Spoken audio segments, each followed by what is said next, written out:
Maybe this will teach you not to interfere with our family decisions, my daughter-in-law Rebecca said, before slamming the door in my face, leaving me shivering on the porch in my nightgown at 2 a.m. while snow fell around me. What she didn't know was that by 9 a.m. the next morning, she'd be frantically calling every bank in Minneapolis, desperately trying to understand why every credit card, debit card, and automatic payment tied to what she thought were family accounts had just been permanently frozen. Before we dive into this incredible story of family betrayal and financial justice, make sure to hit that like button, drop a comment telling me where you're watching from, and subscribe so you never miss stories like this one. Trust me, you're going to want to see what happens when someone pushes the wrong 70-year-old woman too far, especially when that woman controls more money than they ever imagined. My name is Dorothy Mitchell. I'm 70 years old, and this story begins 2 years ago when I made what I thought was a loving decision to help my struggling son and his growing family, a decision that would teach me the hardest lesson of my life about the difference between being generous and being a fool. But to understand how I ended up locked outside my own son's house in a Minnesota snowstorm before becoming the most financially powerful person in my family's life, you need to know who I was before I let my maternal instincts cloud my business judgment.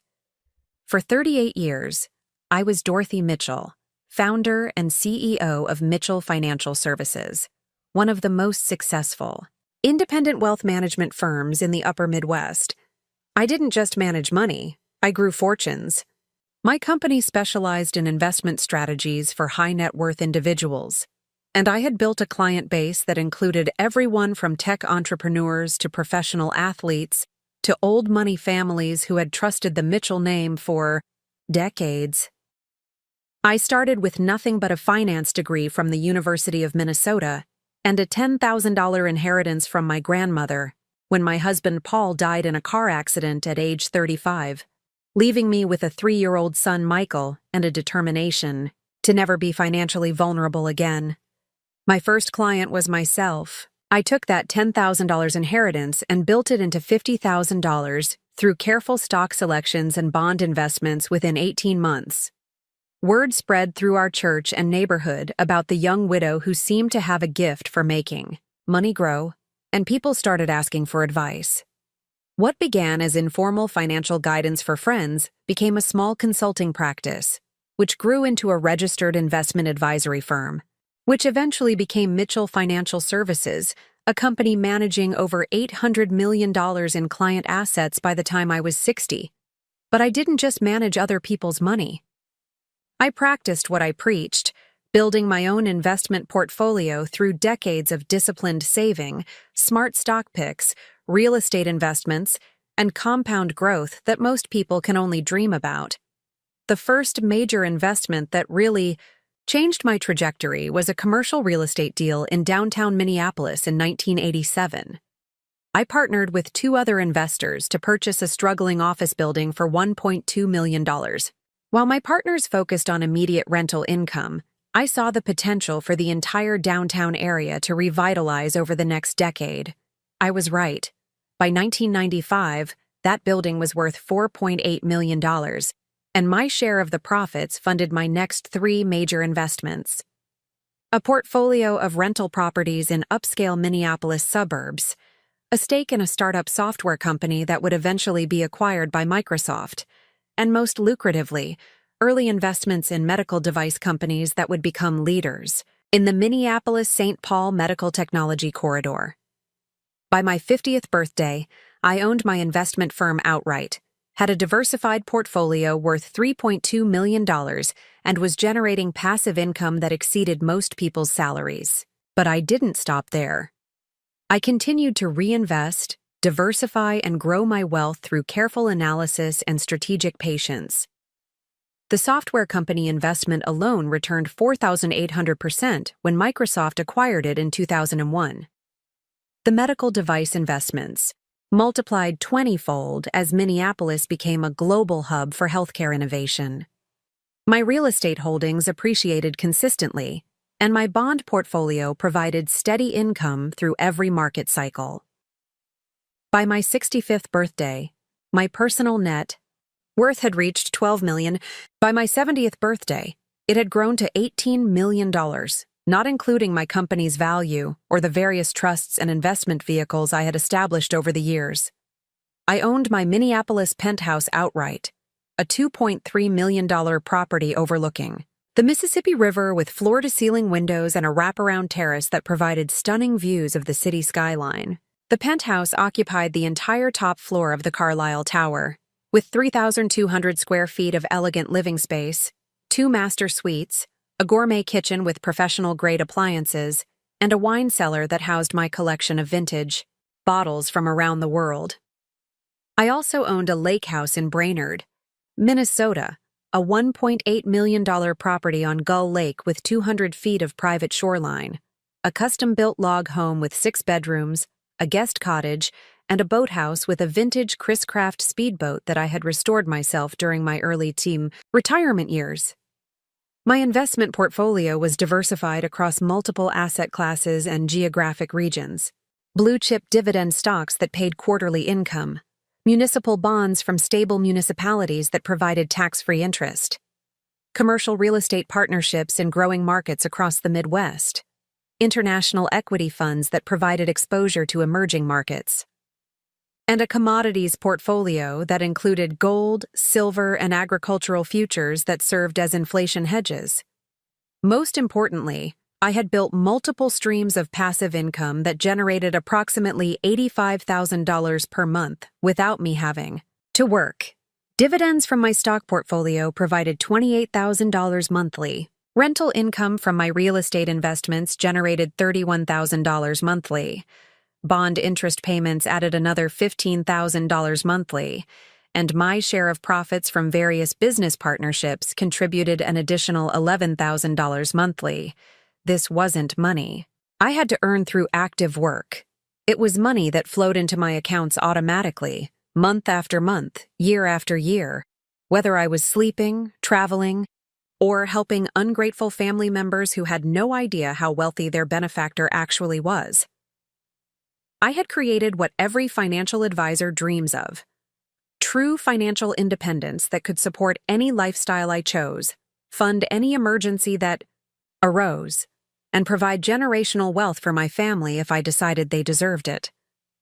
But perhaps the most important asset I had accumulated was knowledge.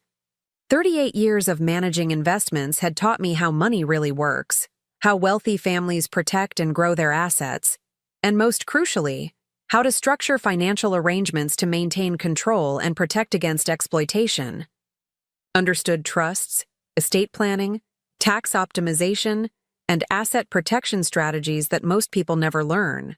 I knew how to create financial instruments that looked generous on the surface, but contained protections that would activate if recipients became ungrateful or abusive. What my son and daughter-in-law would eventually discover was that a woman who had built an $18 million fortune wasn't someone who could be easily manipulated or taken advantage of, especially when it came to money. I had dealt with every type of financial predator, family manipulator, and wealth-seeking opportunist during my decades in business. I knew the warning signs, I understood the tactics, and I had both the resources and the knowledge to protect myself when family members crossed the line from gratitude to exploitation. Michael had always been what educators politely call motivationally challenged. As a child, he was bright and charming, but struggled with any activity that required sustained effort or delayed gratification. He was the kid who would spend weeks planning elaborate projects but lose interest as soon as the work became difficult or tedious. In elementary school, he was constantly starting ambitious ventures: neighborhood newspapers that lasted one issue, lawn care services that ended when he realized grass grows back, elaborate garage sales that left our basement full of inventory he couldn't sell. I admired his creativity and entrepreneurial thinking, even when most of his ventures ended in chaos or boredom. In high school, this pattern intensified. He would become passionate about activities, photography, drama club, debate team, but would quit whenever the commitment level increased or when he wasn't immediately successful. His room was filled with expensive equipment and materials from abandoned hobbies: camera gear from his photography phase, musical instruments from his brief interest in band, art supplies from his month-long painting obsession. I funded these explorations because I believed that finding your passion requires experimentation, and because I wanted to give him opportunities I hadn't had growing up. I also funded them because I could easily afford to, and because seeing him excited about new possibilities brought me joy, even when those possibilities didn't last. When he did attend the University of Minnesota, it was primarily because I insisted, and because I was covering all expenses. He started as a business major, switched to communications, tried computer science, experimented with art history, and finally graduated after 6 years with a general studies degree that represented more persistence than passion. After graduation, he moved back home and spent 3 years figuring out his direction, while working a series of entry-level positions that he would abandon whenever the work became routine or demanding. Customer service representative at a telecommunications company, quit after 4 months because the customers were unreasonable and management didn't support creativity. Sales associate at an electronics store, quit after 6 months because retail doesn't allow for entrepreneurial growth. Administrative assistant at a law firm, quit after 3 months because legal work is too detail-oriented for creative personalities. Each job loss was explained by circumstances beyond his control or personality conflicts with supervisors who didn't appreciate his innovative thinking. I supported him through these transitions because I believed he was simply a late bloomer who needed time and encouragement to find his niche. Looking back, I realize I may have enabled his pattern of avoiding difficulty by providing a financial safety net that removed the natural consequences of his choices. When he quit jobs impulsively, he didn't face homelessness or hunger. He faced a comfortable bedroom in my penthouse and maternal encouragement to keep exploring until you find the right fit. When Michael met Rebecca at age 28, I was hopeful that marriage might provide the external motivation and structure he seemed to need. Rebecca was 25, had graduated from the University of Minnesota nursing program with honors, and had been working at Minneapolis General Hospital for 3 years. She seemed responsible, practical, and genuinely fond of Michael, despite his limited career prospects and inconsistent work history. Rebecca came from a middle-class family in Duluth. Her father was a high school principal, her mother was a part-time bookkeeper, and she had worked her way through nursing school with scholarships, student loans, and part-time jobs. She understood the value of hard work and financial responsibility in ways that Michael had never been forced to learn. During their engagement, Rebecca seemed to have a positive influence on Michael's decision-making and follow-through. She encouraged him to stick with his customer service job longer than usual. She helped him create budgets and financial goals. She suggested practical compromises when his entrepreneurial dreams exceeded his resources or capabilities. I was impressed by her influence and hopeful that marriage would provide the partnership Michael needed to develop more consistent work habits and realistic life planning. I was also grateful that someone other than me would be encouraging him toward responsibility and self-sufficiency. I paid for their wedding, a $35,000 celebration at the Guthrie Theater that Rebecca had dreamed of since childhood. The venue was elegant and sophisticated, with views of the Mississippi River in downtown Minneapolis. We had 150 guests, including my business associates, longtime family friends, and Rebecca's extended family from northern Minnesota.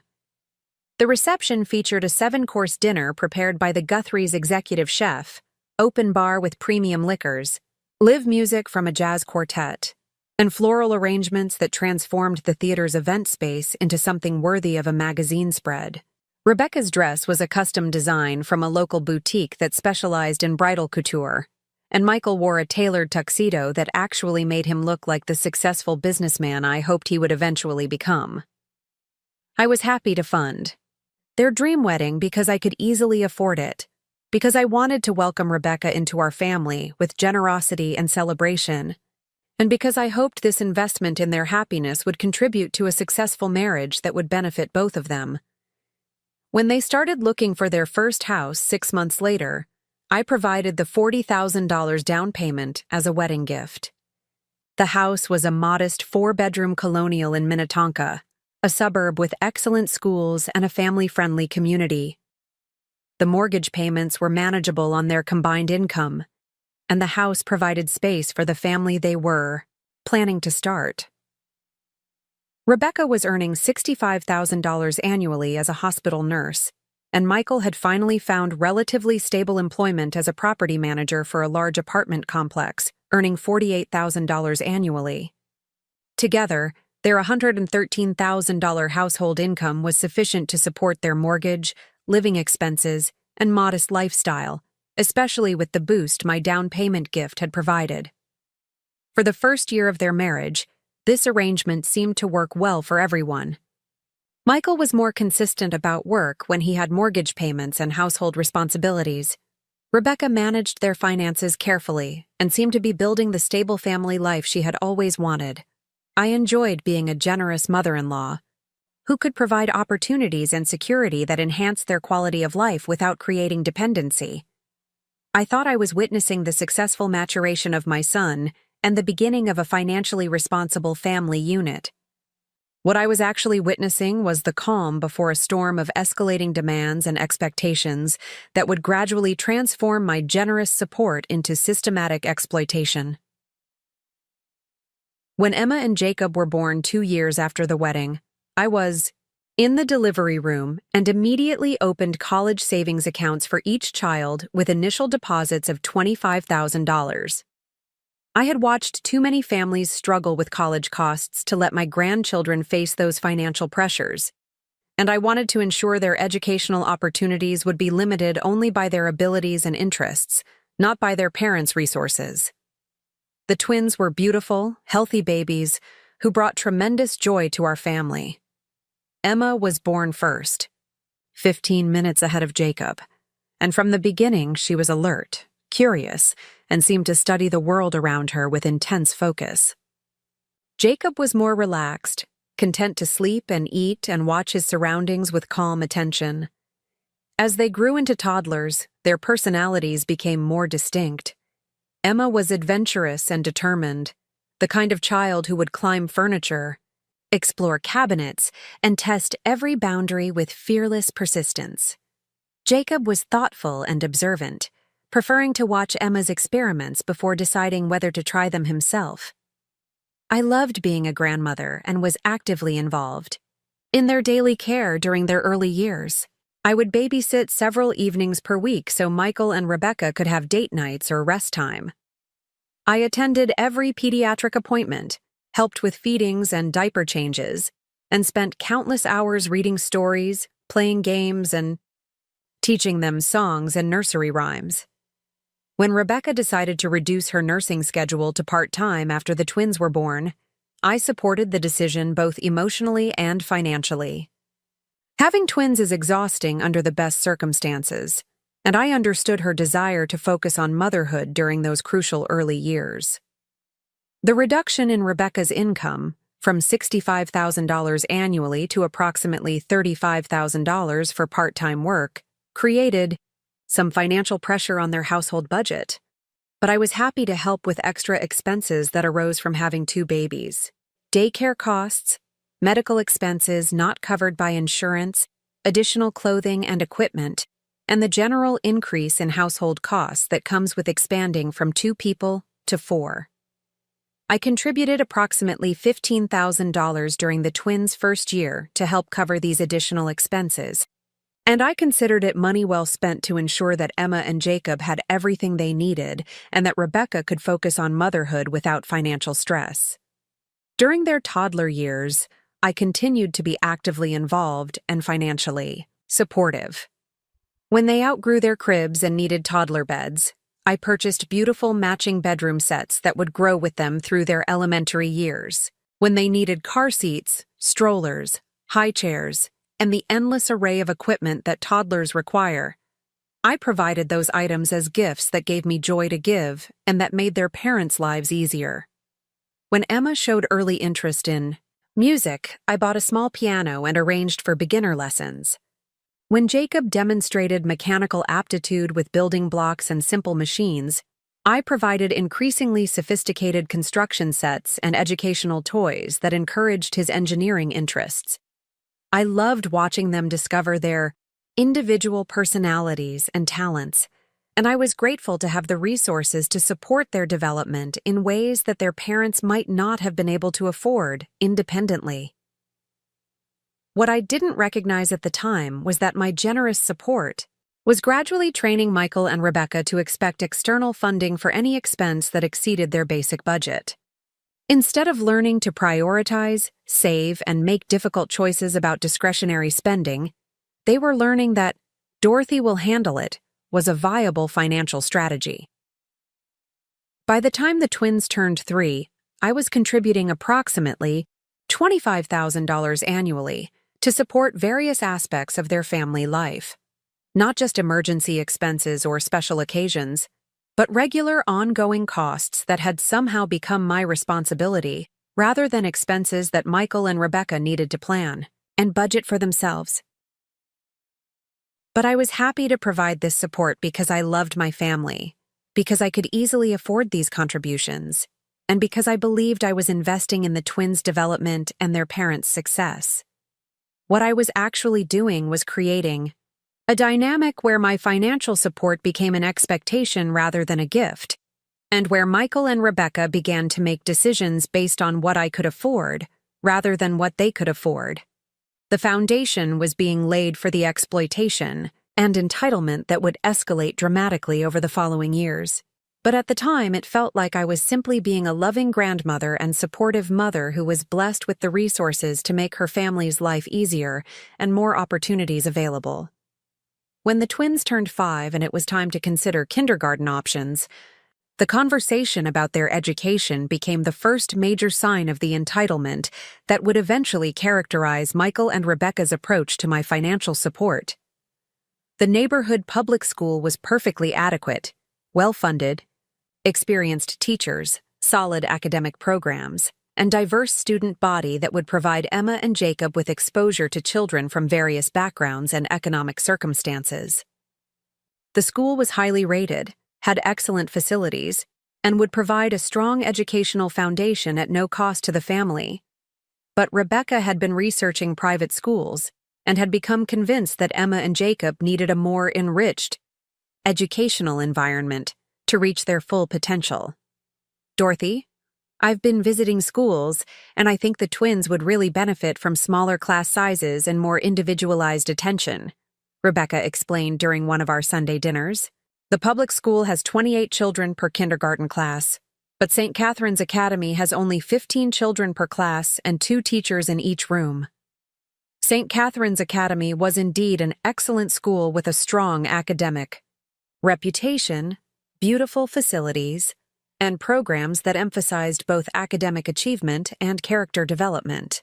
It was also expensive, $9,000 per year per child, which meant $18,000 annually in tuition costs that Michael and Rebecca couldn't afford on their current income. "And honestly," Michael added, "we want Emma and Jacob to have every advantage we can give them. Education is the foundation for everything else, and we don't want them to be limited by our financial situation." The conversation was carefully orchestrated to position private school as a necessity rather than a luxury, and to frame my funding of that choice as an investment in the twins' future, rather than as covering an expense their parents had chosen but couldn't afford. "We know it's a big expense," Rebecca continued, "but we thought maybe this could be an early Christmas and birthday gift for the twins.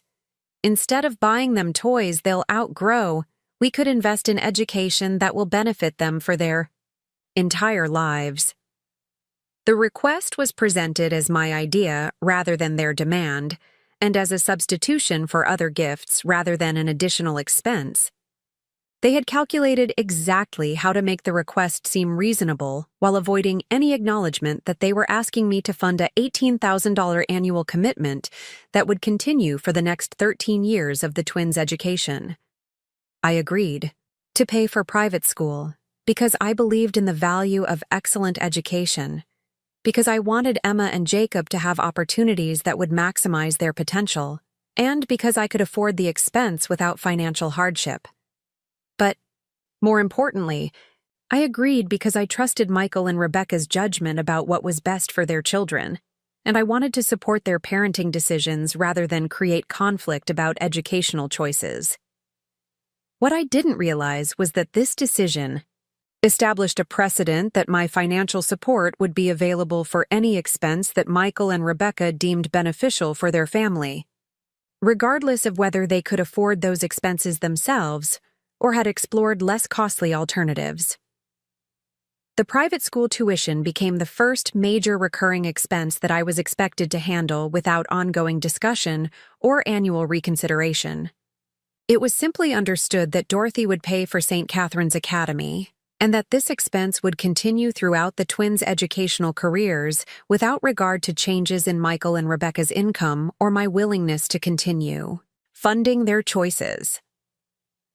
2 years after the twins started at St. Catherine's Academy, Michael decided that property management wasn't fulfilling his entrepreneurial potential, and that he needed to transition to a career that would allow for unlimited income growth and creative autonomy. His chosen path was real estate sales, which he was convinced would allow him to build a business rather than just work a job, and eventually achieve the financial success that had eluded him in previous employment. "Mom, I've been thinking about this for months," Michael explained during one of our weekly coffee meetings. "Property management is steady, but it's never going to provide the kind of income that allows Rebecca to stay home with the kids full-time, or gives us the flexibility to really build wealth for our family's future." The decision to leave stable employment for commission-based real estate sales would have been risky under any circumstances, but it was particularly challenging given their financial obligations and Rebecca's part-time income status. "I know. There's some financial risk during the transition period," Michael continued, "but I've been talking to successful agents, and the income potential is really unlimited for someone willing to work hard and build relationships." What he didn't mention was that real estate sales requires substantial upfront investment in licensing, training, marketing materials, and living expenses during the initial period when new agents are building their client base and learning the business. New agents typically earn very little during their first year, and many fail to achieve sustainable income levels even after several years in the business. "We were hoping you might be able to help us through the transition period," Rebecca added, "just until Michael gets established and starts earning consistent commissions." The transition period they were requesting support for turned out to be 18 months and approximately $45,000 in total costs: real estate licensing courses and examination fees, professional wardrobe suitable for meeting with clients and attending business events, marketing materials including business cards, brochures, and advertising expenses, vehicle lease for a car that would make appropriate impression on potential clients, and most significantly, living expenses to replace Michael's property management salary during the months when his real estate income was minimal. "It's really an investment in our family's future earning potential," Michael explained when I questioned the scope of the financial support they were requesting. "Once I'm established, I'll be earning significantly more than I ever could in property management, and will be able to start paying you back and building real financial independence." The payback promise was vague and open-ended, with no specific timeline or amount discussed. The focus was entirely on the investment potential and the temporary nature of the support, rather than on concrete plans for repayment or realistic projections of Michael's likely earnings in real estate. Agreed to fund Michael's career transition because I believed in supporting family members who were trying to improve their financial situation, because I wanted him to find career satisfaction and success, and because I hoped that higher earnings would eventually reduce their dependence on my financial support. What actually happened was that Michael's real estate career generated minimal income while requiring ongoing expenses for continuing education, marketing, and business development. After 18 months, he was earning approximately $35,000 annually from real estate sales, less than his previous property management salary, and far less than the unlimited income potential he had projected. But instead of acknowledging that the career change had been financially unsuccessful, Michael and Rebecca reframed his modest earnings as building toward future success and continued to rely on my financial support to bridge the gap between their expenses and their actual income. The career change had actually increased their dependence on my funding rather than reducing it, but it had been presented and accepted as a temporary investment in their family's financial independence. As my financial contributions became more substantial and more regular, Michael and Rebecca's lifestyle began to inflate beyond what their actual income could support. This happened gradually and was always justified by the twins' needs, Michael's business requirements, or Rebecca's household management responsibilities. The twins' extracurricular activities multiplied and intensified far beyond what most families consider normal or necessary. Piano lessons for Emma became piano lessons, plus voice coaching, plus dance classes, plus art instruction. Jacob's interest in building things became robotics classes, plus computer programming camp, plus advanced mathematics, tutoring plus science competition teams.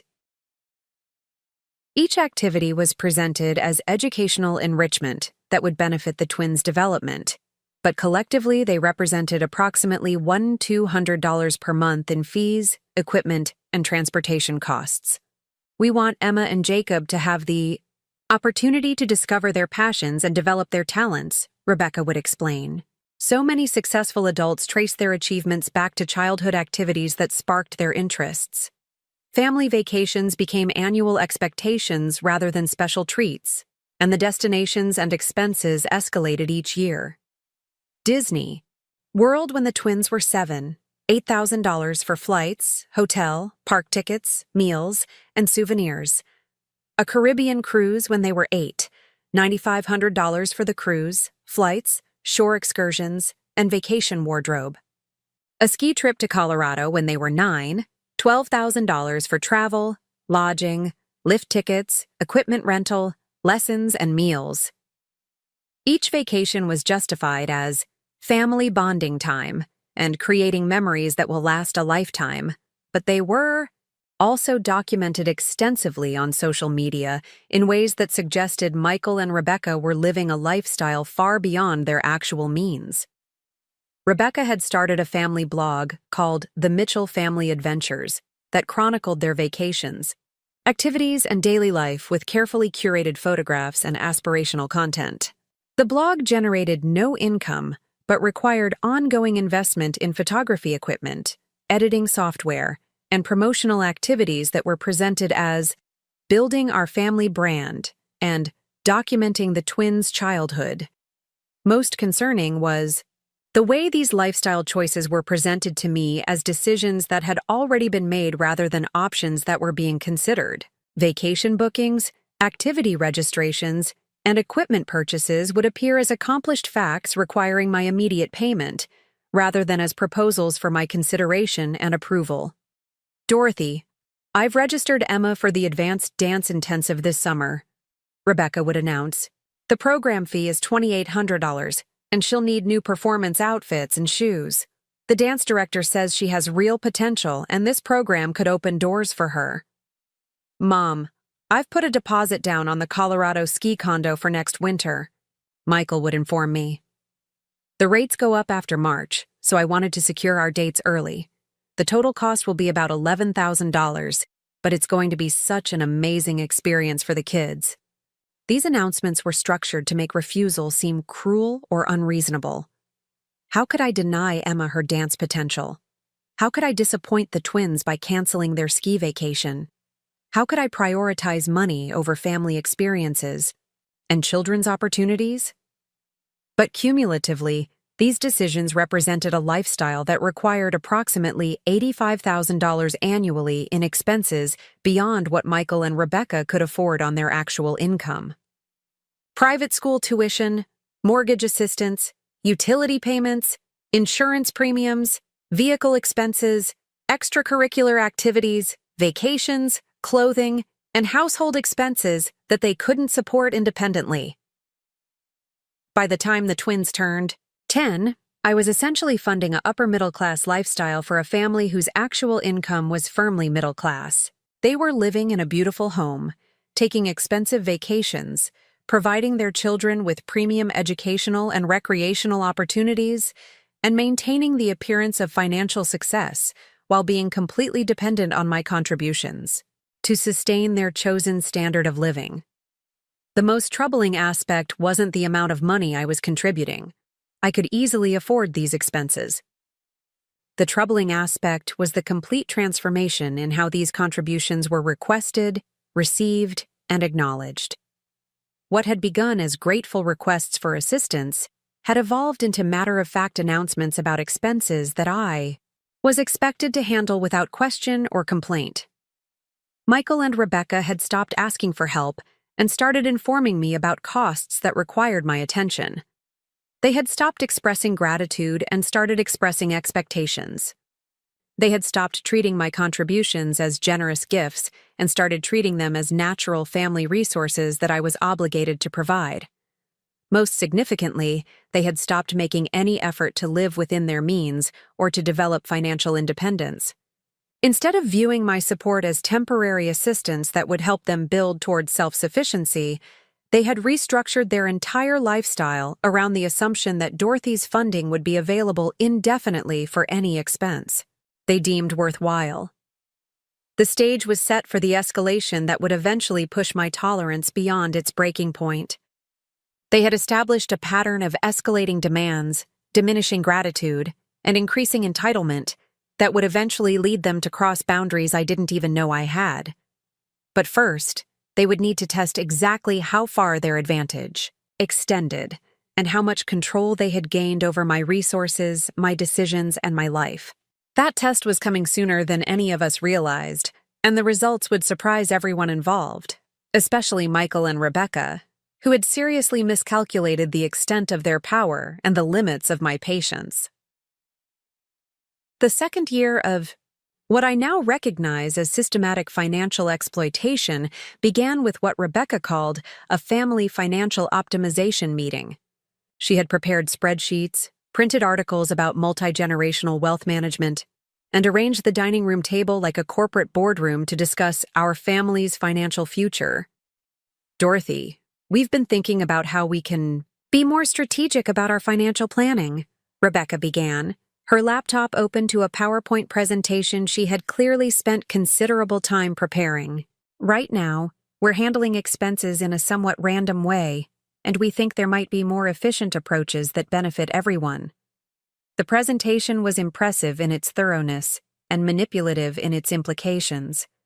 Rebecca had calculated my annual contributions to their family, $85,000 in direct support, plus various gifts, emergency assistance, and special expenses, and had created projections showing how that money could be optimized through different financial structures and tax strategies.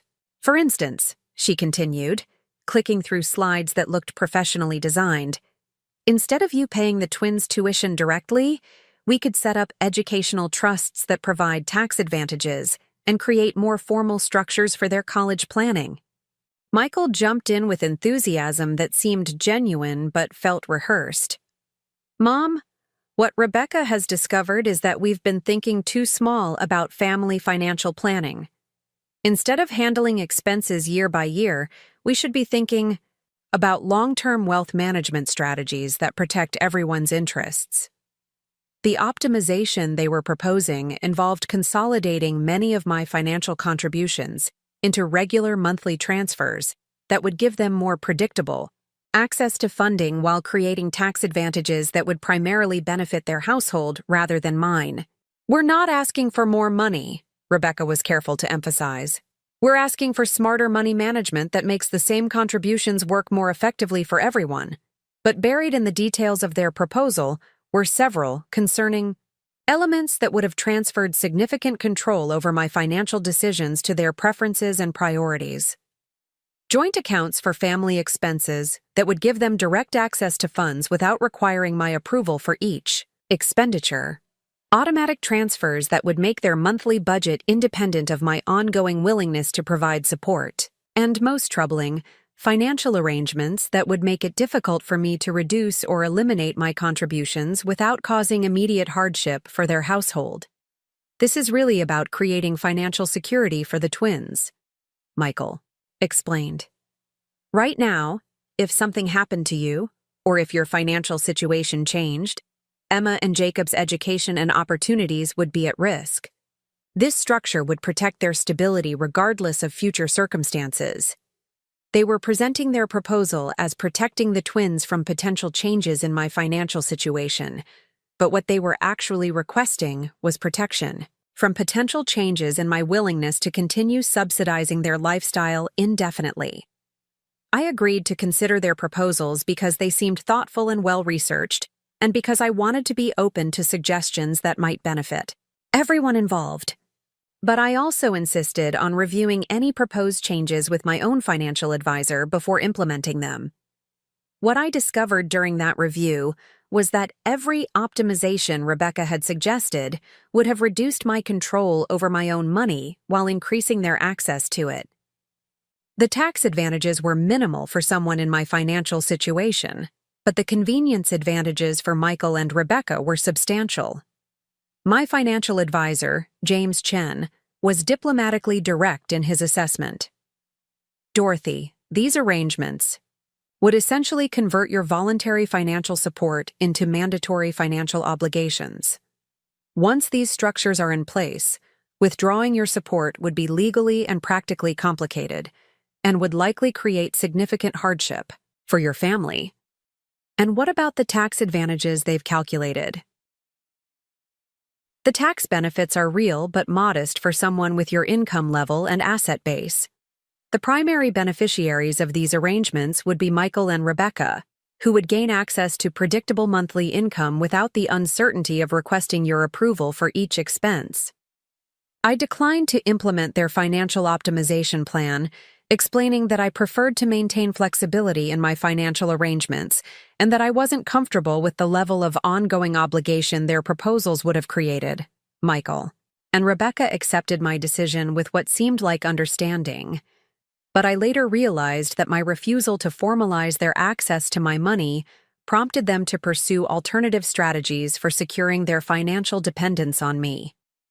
When direct financial negotiation didn't achieve the level of access and control they wanted, Michael and Rebecca shifted to emotional manipulation tactics designed to make me feel guilty for not providing more support and anxious about potentially losing access to my grandchildren.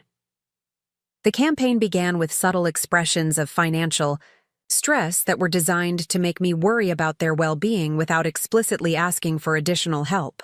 Dorothy, I'm sure you've noticed that we've been eating at home more often lately, Rebecca mentioned during one of our Sunday dinners. We're trying to be more careful about our budget now that the twins are getting older and their activities are becoming more expensive. And we've been looking at smaller vacation options for this summer, Michael added. The kids have been asking about going back to Disney World, but we want to be responsible about our spending. These comments were carefully crafted to suggest financial hardship without actually complaining or requesting assistance. They wanted me to volunteer additional support rather than having to ask for it directly, which would have allowed them to maintain the appearance of financial independence while securing increased funding. When I didn't immediately offer to cover their unstated financial needs, the emotional pressure escalated to more direct manipulation tactics.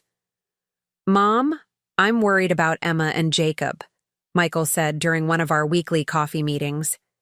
They've been asking questions about why some of their friends get to do activities that we can't afford, and it's hard to explain financial limitations to kids their age. And honestly, Rebecca added, we don't want them to feel like they're missing out on opportunities because of our financial situation. Children shouldn't have to pay the price for their parents' limitations. The implication was that I had the power to prevent my grandchildren from feeling deprived, and that my failure to provide additional support was directly causing them emotional harm. They were positioning me as the person responsible for the twins' happiness and opportunities, rather than taking responsibility for living within their own means. When gentle guilt didn't achieve the desired results, they escalated to more direct, emotional coercion involving the twins themselves. "Grandma Dorothy, why can't we go to Disney World this summer?" Emma asked during one of our visits, clearly prompted by previous conversations with her parents. "Madison's family is going, and so is Jacob's friend Alex. Are we too poor to go on vacation?" "Grandma, everyone in my robotics class has the advanced AR programming kit except me," Jacob mentioned casually. "Mom says it's too expensive, but it's only $300. Don't you have $300? These conversations were heartbreaking because the twins genuinely didn't understand the financial dynamics involved, but they were clearly being used as emotional leverage to pressure me into providing funding that their parents wanted but couldn't directly request. The most manipulative aspect of this campaign was the way Michael and Rebecca would follow up on these interactions to reinforce the emotional pressure. "Dorothy, I hope you weren't upset by Emma's questions about Disney World," Rebecca would say. "We try not to discuss financial limitations in front of the children, but sometimes they notice when their friends have opportunities that we can't provide." "Mom, it breaks my heart when Jacob compares our situation to his classmates' families," Michael would add. "I know he doesn't understand why we can't afford things that seem normal to other kids in his social group." They were creating a narrative where my financial support was not generous assistance, but necessary intervention to prevent my grandchildren from experiencing economic disadvantage and social exclusion. This emotional manipulation was particularly effective because it combined my love for Emma and Jacob with my desire to see them have opportunities and experiences that would enrich their lives. I didn't want them to feel different from their peers or limited by their parents' financial situation. But it was also manipulative because it ignored the fact that Michael and Rebecca had created their financial limitations through lifestyle choices that exceeded their income. They were living beyond their means and then using their children's resulting disappointment as emotional leverage to secure additional funding from me. As Michael and Rebecca became more sophisticated in their financial dependence on me, they also became more systematic about limiting my connections to outside perspectives that might help me recognize the manipulative dynamics they were creating. This isolation campaign was subtle and was always presented as concern for my well-being, rather than control over my activities and relationships. My weekly bridge games with longtime friends became stressful and too demanding for someone my age. "Dorothy, we've noticed you seem tired after your bridge nights," Rebecca would observe. "Maybe it would be better to reduce those commitments and focus on activities that are more relaxing." My involvement in charitable board meetings was too much responsibility and potentially overwhelming given my age and the complexity of modern nonprofit management. "Mom, you've done so much for these organizations over the years," Michael would say. "Maybe it's time to step back and let younger people handle the administrative burdens." My consulting work with former clients who still sought my financial advice was unnecessary stress that I should eliminate to enjoy retirement properly. "Dorothy, you've already achieved everything you need to achieve professionally," Rebecca would explain. "Why continue working when you could be spending time with family?" Each of these suggestions seemed reasonable individually and was presented as caring advice rather than controlling behavior. But collectively, they were systematically reducing my contact with people who knew me well, respected my expertise, and might have provided outside perspectives on the family dynamics that were developing. My longtime friend Margaret Anderson, who had been my bridge partner for 15 years, called one evening to express concern about my reduced social activity. "Dorothy, I haven't seen you at bridge in 6 weeks, and you've missed the last 2 charity luncheons," she said. "Is everything all right? You seem to have disappeared from all our usual activities." When I explained that I was spending more time with family and that Michael and Rebecca were concerned about me overcommitting to social obligations, Margaret's response was immediate and direct. "Dorothy, that doesn't sound like you at all. You've always been one of the most socially active and engaged people I know. Are you sure your family's concerns are about your well-being, or are they about controlling your time and attention?" Her question planted a seed of awareness that would grow over the following months, but at the time I dismissed her concern as misunderstanding the natural evolution of family relationships and generational priorities. What I didn't recognize was that Michael and Rebecca were deliberately isolating me from people who might question their increasing control over my life and resources. They were creating an environment where their opinions and preferences were the primary influences on my decisions, and where outside perspectives were filtered through their assessment of what was appropriate for someone my age. The isolation campaign also included subtle discouragement of activities that brought me personal satisfaction but didn't directly benefit their family's needs or interests. My art collection, which I had been building for 20 years and which had become quite valuable, was too much to manage and a security risk in my penthouse. "Dorothy, these pieces are worth so much money, and having them in a residential setting makes you a target for theft," Rebecca would say.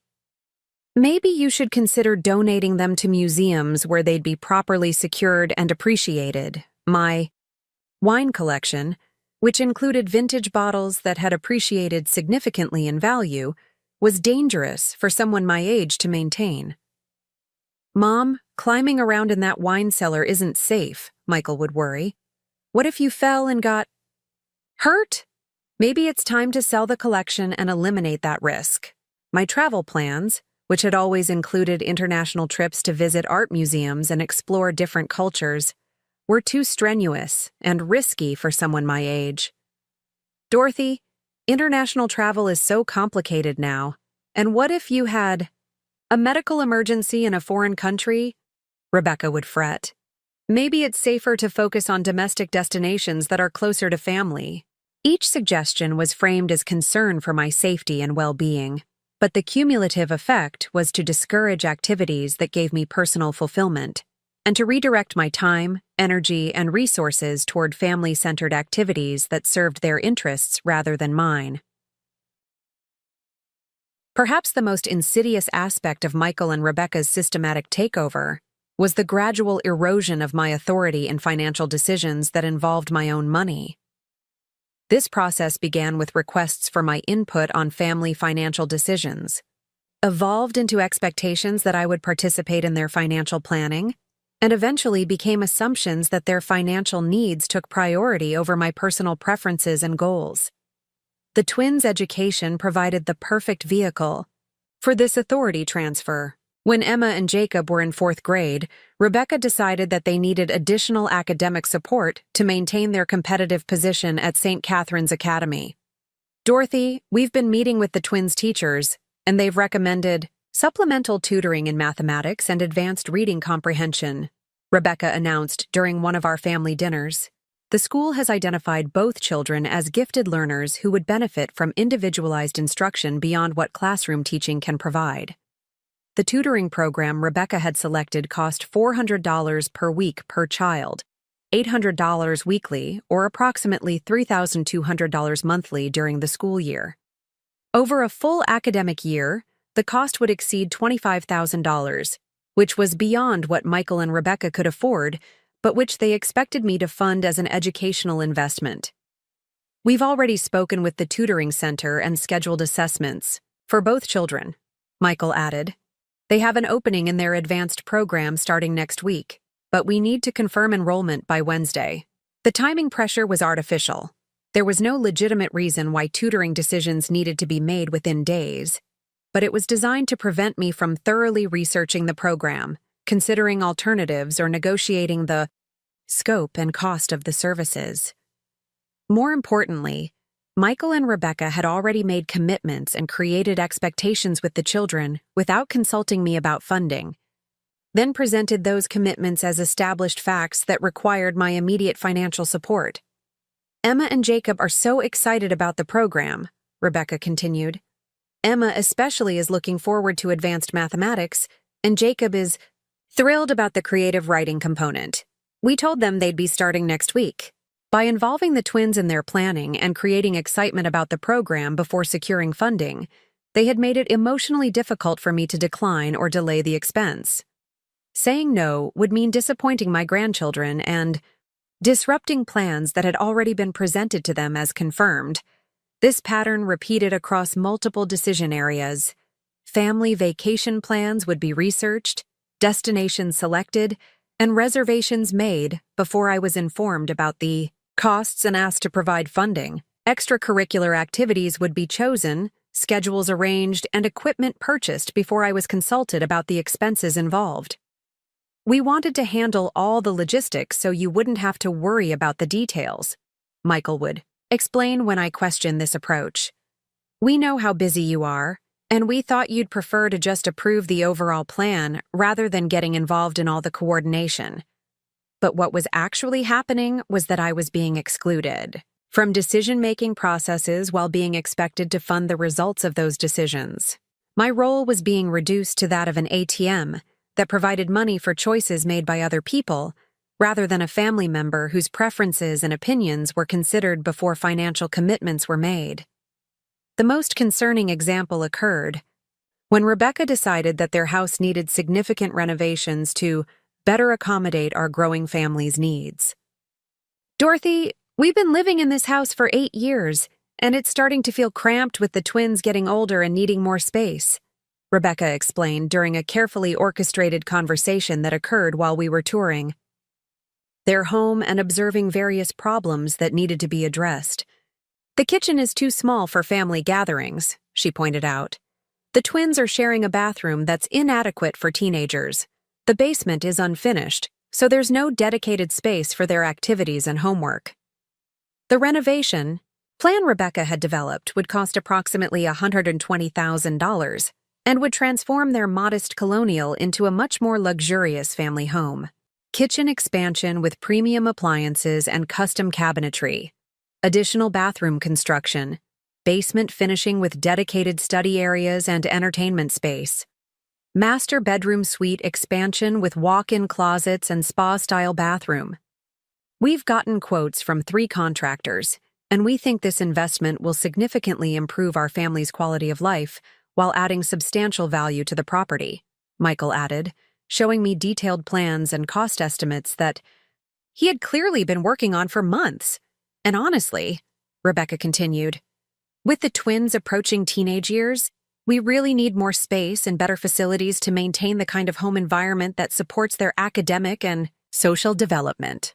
The renovation was presented as a family necessity rather than a lifestyle upgrade, and as an investment that would benefit everyone rather than an expense that would primarily serve Michael and Rebecca's preferences for more luxurious living space. But most significantly, they had already selected contractors, finalized plans, and scheduled construction to begin within 6 weeks, all without consulting me about funding or involving me in decision-making about how my money would be used.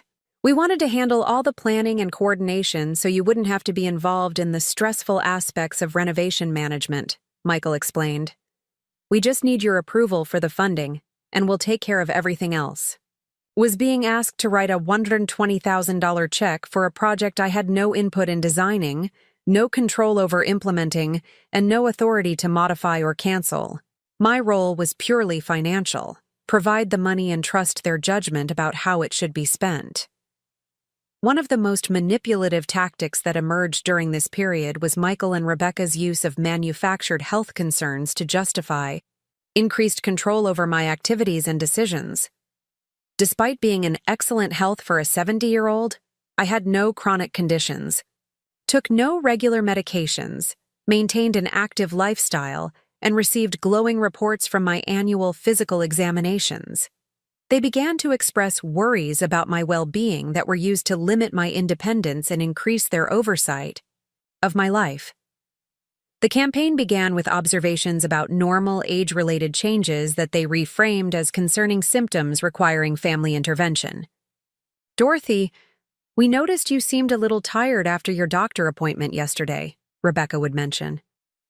"Maybe those medical visits are more stressful than you realize, and you should consider having someone accompany you to provide support." "Mom, you seem to have trouble finding your car keys this morning," Michael would observe.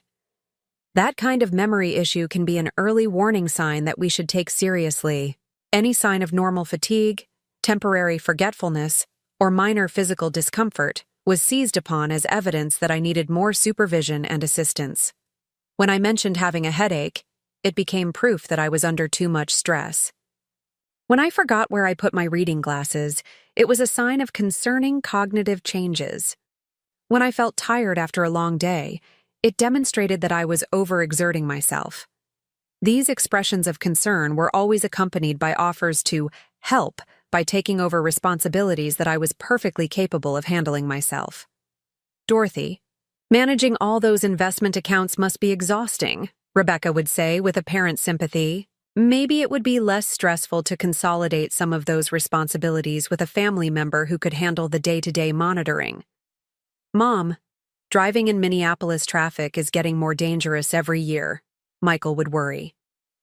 Maybe we should arrange transportation services for you. Or better yet, we could handle your errands and appointments so you don't have to deal with the stress of city driving. The underlying message was that I was becoming frail and dependent, even though I was actually healthier and more active than many people my age. This narrative was being used to justify increased control over my life and decreased respect for my autonomy and decision-making capabilities. The health concern manipulation escalated dramatically when I mentioned experiencing some back pain after spending a day working in my garden at the lake house. Dorothy, back pain can be very serious at your age, Rebecca said with alarm that seemed disproportionate to the minor discomfort I had described. You could have herniated a disc or developed compression fractures. We should schedule an immediate appointment with an orthopedic specialist. And honestly, Mom, Michael added, maybe it's time to consider whether maintaining the lake house is too much physical work for you. All that gardening and property maintenance, what if you seriously injured yourself when no one was around? To help? Within 24 hours, they had scheduled medical appointments, researched orthopedic specialists, and begun discussing practical solutions for reducing my physical responsibilities that would coincidentally increase their control over my property and activities. We've been thinking that maybe we should arrange for professional landscaping services at the lake house, Rebecca suggested, and possibly general property management to handle maintenance issues so you don't have to deal with those physical demands. Or, Michael added thoughtfully, we could spend more time at the lake house ourselves to help with upkeep and make sure you're not managing everything alone. The back pain crisis became a vehicle for inserting themselves into my property, management decisions, and potentially gaining increased access to my lake house for their own recreational use.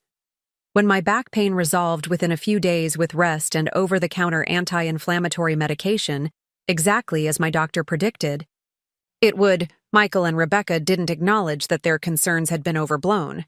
Instead, they credited their intervention and continued management with my recovery. See how much better you feel when you're not trying to handle everything yourself? Rebecca would say. This just proves that accepting help and support is better for your health than trying to maintain complete independence.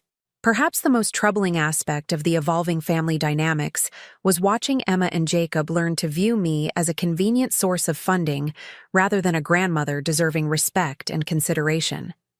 This transformation didn't happen overnight, but was the natural result of their parents modeling entitled behavior and teaching them that my financial support was a family resource rather than generous gifts that should be appreciated. By age 12, both twins had absorbed their parents' attitudes about my role as family financier and had begun making requests, or rather announcements of need, without any sense that they were asking for significant favors. Grandma Dorothy, I need new dance shoes for my recital, Emma would announce, not as a request but as a statement of fact that implied immediate action was required. The ones I have don't match my costume, and everyone else in my class has the professional-grade shoes that cost $200. Grandma, my laptop is too slow for the video editing software we're using in media class, Jacob would inform me with the confident expectation that this problem would be immediately solved. I need one of the new MacBook Pros that has the advanced graphics processing. They're about $2,500, but it's really for educational purposes. The twins had learned to justify their requests by referencing educational benefits peer comparisons, or competitive advantages that made their demands seem reasonable and necessary rather than expressions of luxury preferences. They had also learned to bypass their parents' authority by bringing requests directly to me, understanding that I was less likely to say no to them than their parents were, and that their parents were unlikely to contradict decisions I made about spending my own money. "Mom and Dad said I should ask you about summer camp," Emma would say, presenting parental authorization for requests that her parents had actually encouraged her to make. "There's a performing arts intensive in Colorado that costs $4,500, but it's only for students who show exceptional promise, and my dance teacher says I should definitely apply. My robotics coach thinks I should attend the national competition in California," Jacob would explain, presenting adult endorsement for expensive travel that would cost several $1,000s. "Dad says the experience would be really valuable for my college applications, and you're always saying education is important." Most concerning was the casual disrespect they had begun to show toward me when I occasionally questioned their requests or suggested they should contribute to costs through chores or part-time work. "Grandma, I don't have time for a job," Emma would respond with genuine puzzlement when I suggested she could earn money for dance expenses. "I have school, dance classes, voice lessons, and piano practice every day. Mom says my job is to focus on developing my talents." "But Grandma, you have so much money," Jacob would point out when I mentioned that his technology requests were expensive. "Mom showed me the investment reports, and your accounts earn more in a month than most people make in a year. Why would you want me to work for money when you already have more than you can spend?" The twins had been taught that my wealth was essentially unlimited and that my reluctance to fund their preferences was arbitrary rather than reasonable boundary setting. They had no understanding of the value of money, the importance of earning what you receive, or the difference between needs and wants. More troubling, they had begun to treat me with the casual dismissiveness that teenagers often show toward adults they consider powerless or irrelevant. They would interrupt my conversations, ignore my suggestions about household behavior, and dismiss my opinions about everything from academic choices to social activities. When I tried to discuss this disrespectful behavior with Michael and Rebecca, they assured me that this was normal teenage development and that I shouldn't take it personally. "Dorothy, all kids go through phases where they test boundaries with adults," Rebecca would explain. "Emma and Jacob love you deeply, but they're also developing their independence and learning to express their own opinions. And honestly, Mom," Michael would add, "sometimes your expectations are a little old-fashioned. Kids today are more direct and assertive than our generation was, and that's not necessarily a bad thing." The message was clear.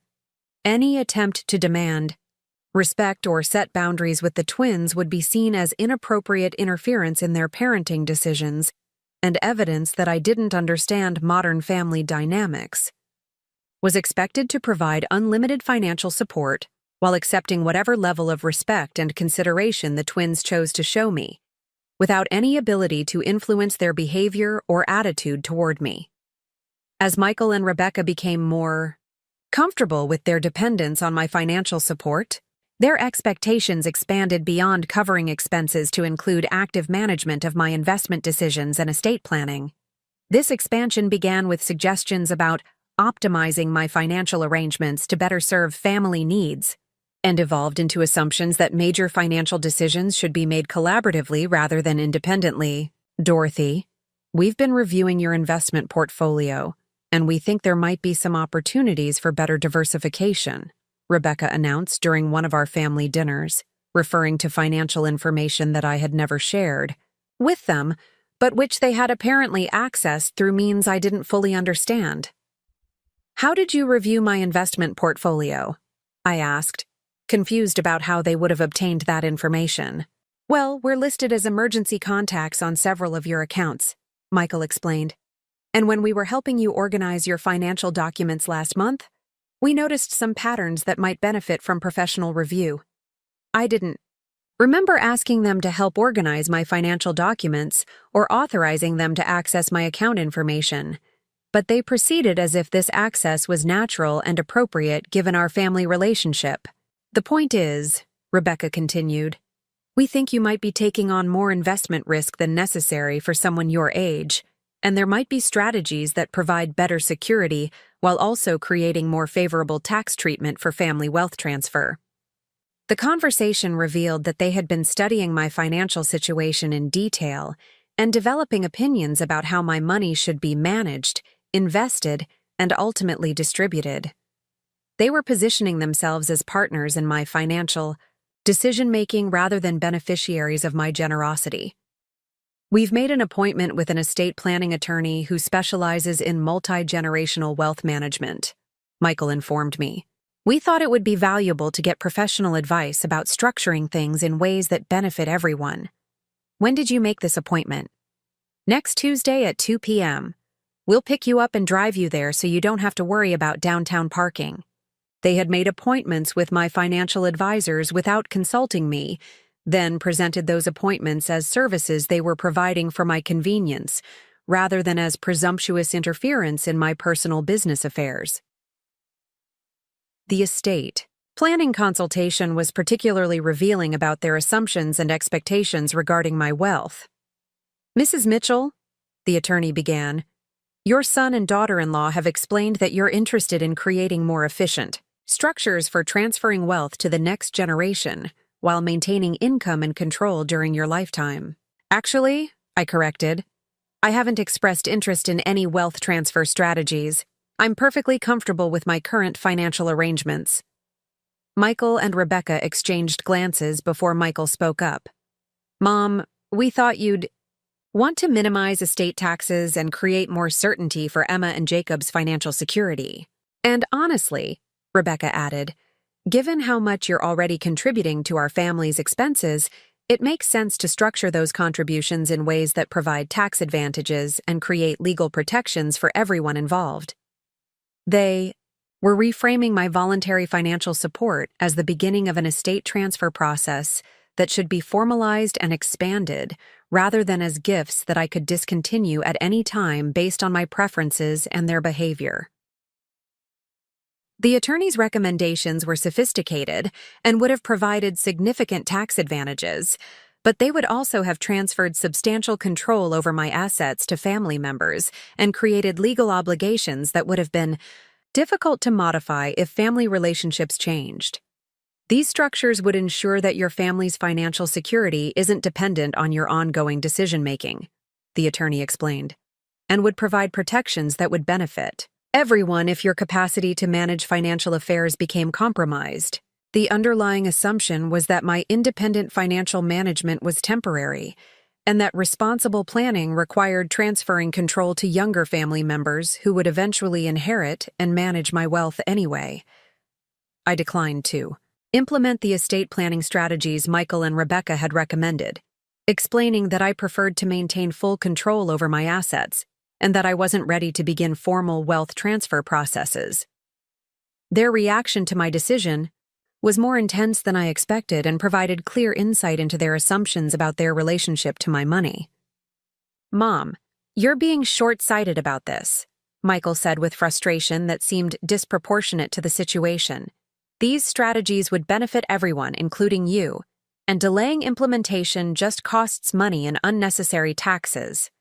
Dorothy, I understand that change can be scary, Rebecca added with condescending sympathy. But sometimes we have to make decisions based on practical considerations rather than emotional comfort. They were treating my refusal to transfer control of my assets as irrational stubbornness, rather than reasonable boundary setting, and their disappointment revealed how much they had been counting on gaining formal access to my wealth. As my resistance to their financial control strategies became apparent, Michael and Rebecca intensified their efforts to isolate me from outside influences and professional advisors who might support my independence. Dorothy, we're concerned about some of the financial advice you've been getting, Rebecca said after I declined to implement their estate planning recommendations. Some of these older advisors don't understand modern wealth management strategies and might not be giving you the best guidance for your situation. Maybe it's time to consider updating your professional team, Michael suggested. Someone who understands family financial planning and can provide advice that benefits everyone involved. They were attempting to replace my longtime financial advisors with professionals they had selected and who would presumably be more supportive of their wealth transfer preferences. When I refused to change advisors, they began scheduling their own consultations with financial professionals and presenting the results as research that I should consider for my own planning. We met with a wonderful estate planning attorney who specializes in high net worth family planning, Rebecca would report. She had some fascinating insights about strategies that could really benefit our family situation. And we've been talking to an investment advisor who has some innovative approaches to multi-generational wealth management, Michael would add. He thinks there are significant opportunities we're missing with our current approach. These consultations were always presented as information gathering rather than planning for my financial affairs, but they were clearly intended to identify professionals who would support their preferences and potentially pressure me to adopt strategies that would increase their control over my money. The most troubling aspect of their isolation campaign was the way they began to monitor and control my communications with existing advisors and friends. Phone calls from my financial advisor would be answered by Rebecca, who would explain that I was resting or busy with family activities, and offer to take messages that were never reliably delivered to me. Invitations to social events and professional gatherings would be filtered through Michael and Rebecca, who would help me manage my calendar by declining commitments that they deemed too stressful or inappropriate for someone my age. Mail from financial institutions and investment companies would be collected by Rebecca, who offered to help organize important documents, but who was actually controlling my access to information about my own accounts and assets. We just want to protect you from unnecessary stress and make sure you're not being pressured by people who don't understand your family situation, Rebecca would explain when I questioned these interventions. But what was actually happening was that I was being systematically cut off from professional advisors, longtime friends, and information sources that might have helped me recognize the manipulation and exploitation that was escalating around me. By the winter of 2024, I was living in a bubble of family-controlled information and social contact that made it difficult to maintain perspective on the financial and emotional dynamics that had taken over my life. Michael and Rebecca had successfully positioned themselves as the primary influences on my decisions, the filters for my social and professional interactions, and the managers of my daily activities and priorities. The stage was set for the final confrontation that would test exactly how far their control extended and how much of my autonomy and dignity I was willing to sacrifice to maintain family relationships. What they didn't realize was that while they had been systematically manipulating and isolating me, they had also been providing me with a clear education in their true priorities and character. I was learning exactly how far they were willing to push their advantage, and exactly how little respect they had for me as an individual rather than as a source of funding. They were about to discover that the 70-year-old woman they had been treating as a manageable resource was still the same person who had built an $18 million fortune through strategic thinking, careful planning, and an absolute refusal to let anyone take advantage of her without consequences. The winter night that would change everything was just 6 weeks away, and the foundation for that dramatic confrontation had been carefully laid. Through months of escalating manipulation, control, and exploitation, they thought they had successfully established dominance over my life and resources.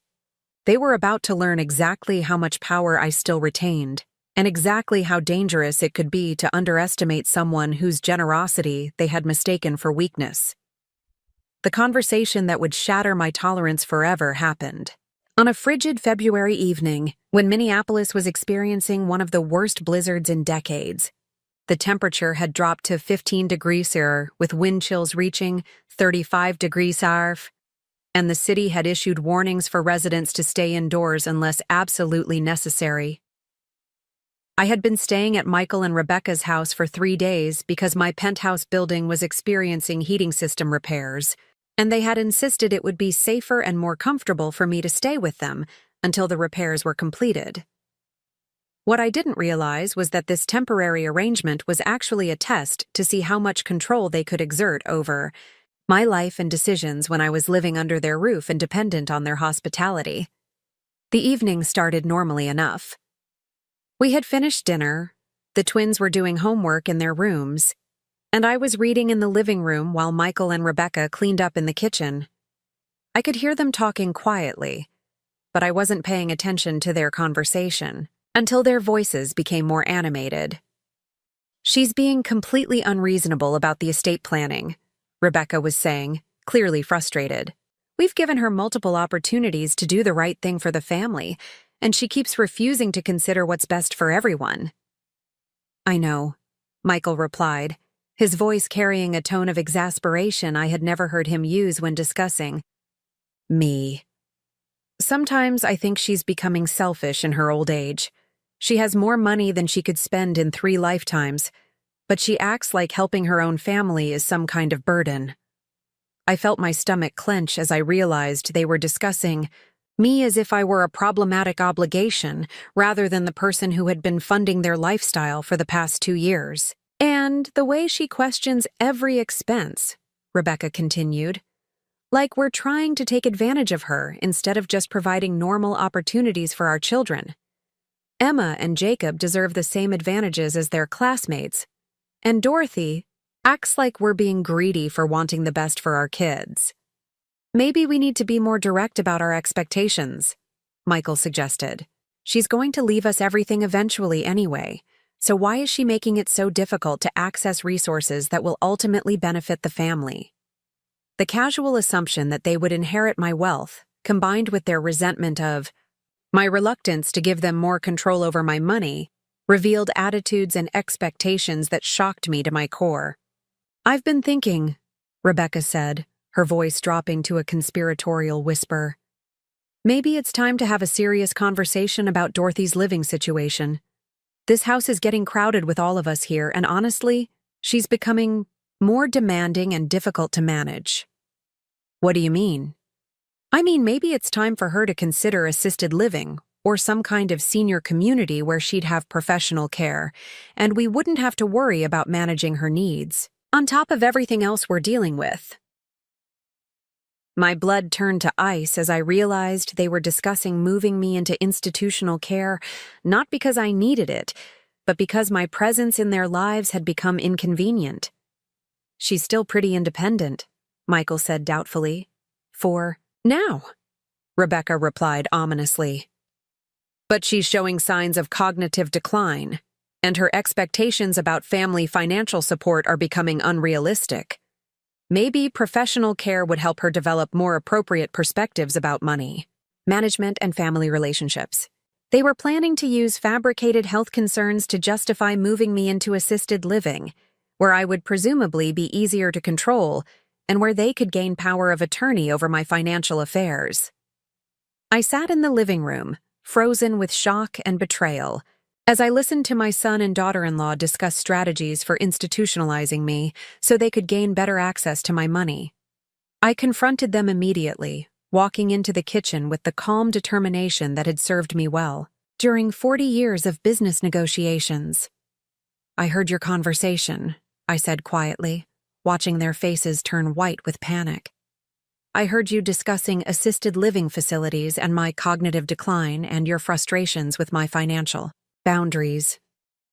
Michael and Rebecca stood frozen, clearly scrambling to figure out how to respond to being caught planning my institutionalization. "Dorothy, you misunderstood," Rebecca began, her voice high with artificial sweetness. "We were just discussing contingency planning in case your health needs change in the future." "No," I replied firmly. "You were discussing how to get rid of me because my presence in your lives has become inconvenient and because I'm not giving you the level of financial control you want." "Mom, that's not—" Michael started. "Stop," I interrupted.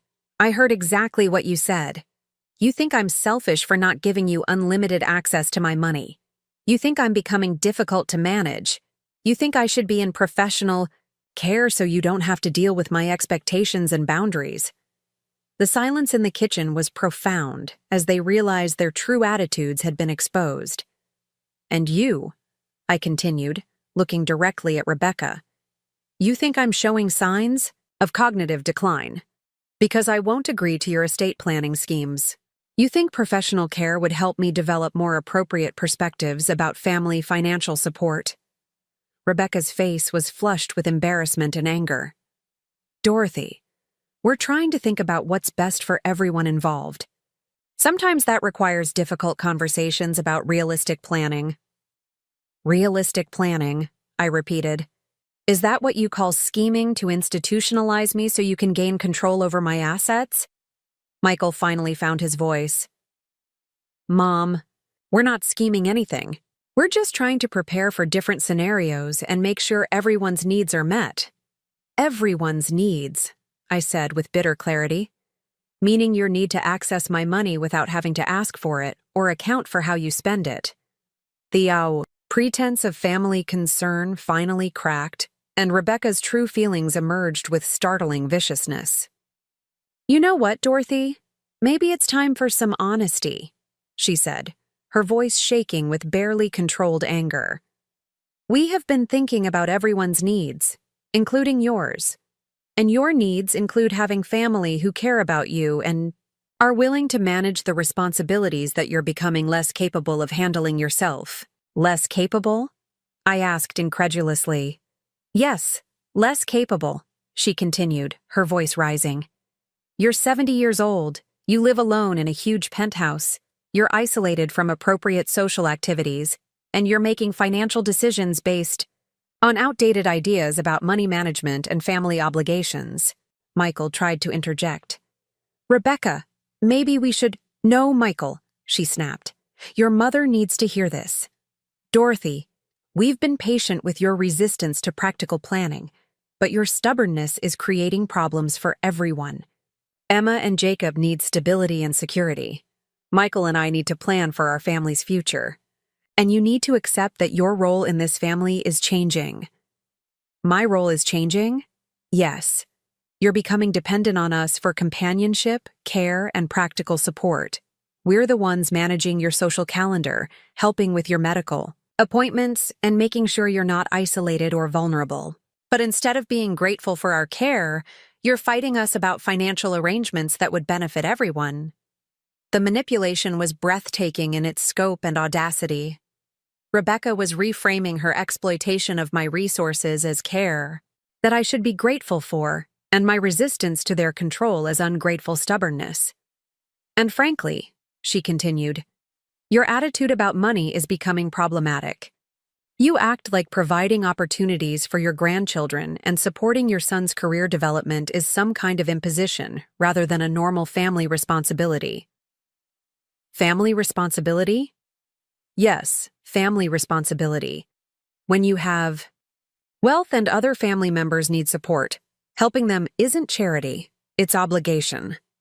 Emma and Jacob didn't choose to have a grandmother with resources and parents with limited income. They shouldn't be penalized because you want to hoard money instead of using it to benefit the people you claim to love." Rebecca had just articulated the entitlement philosophy that had been driving their behavior for the past 2 years.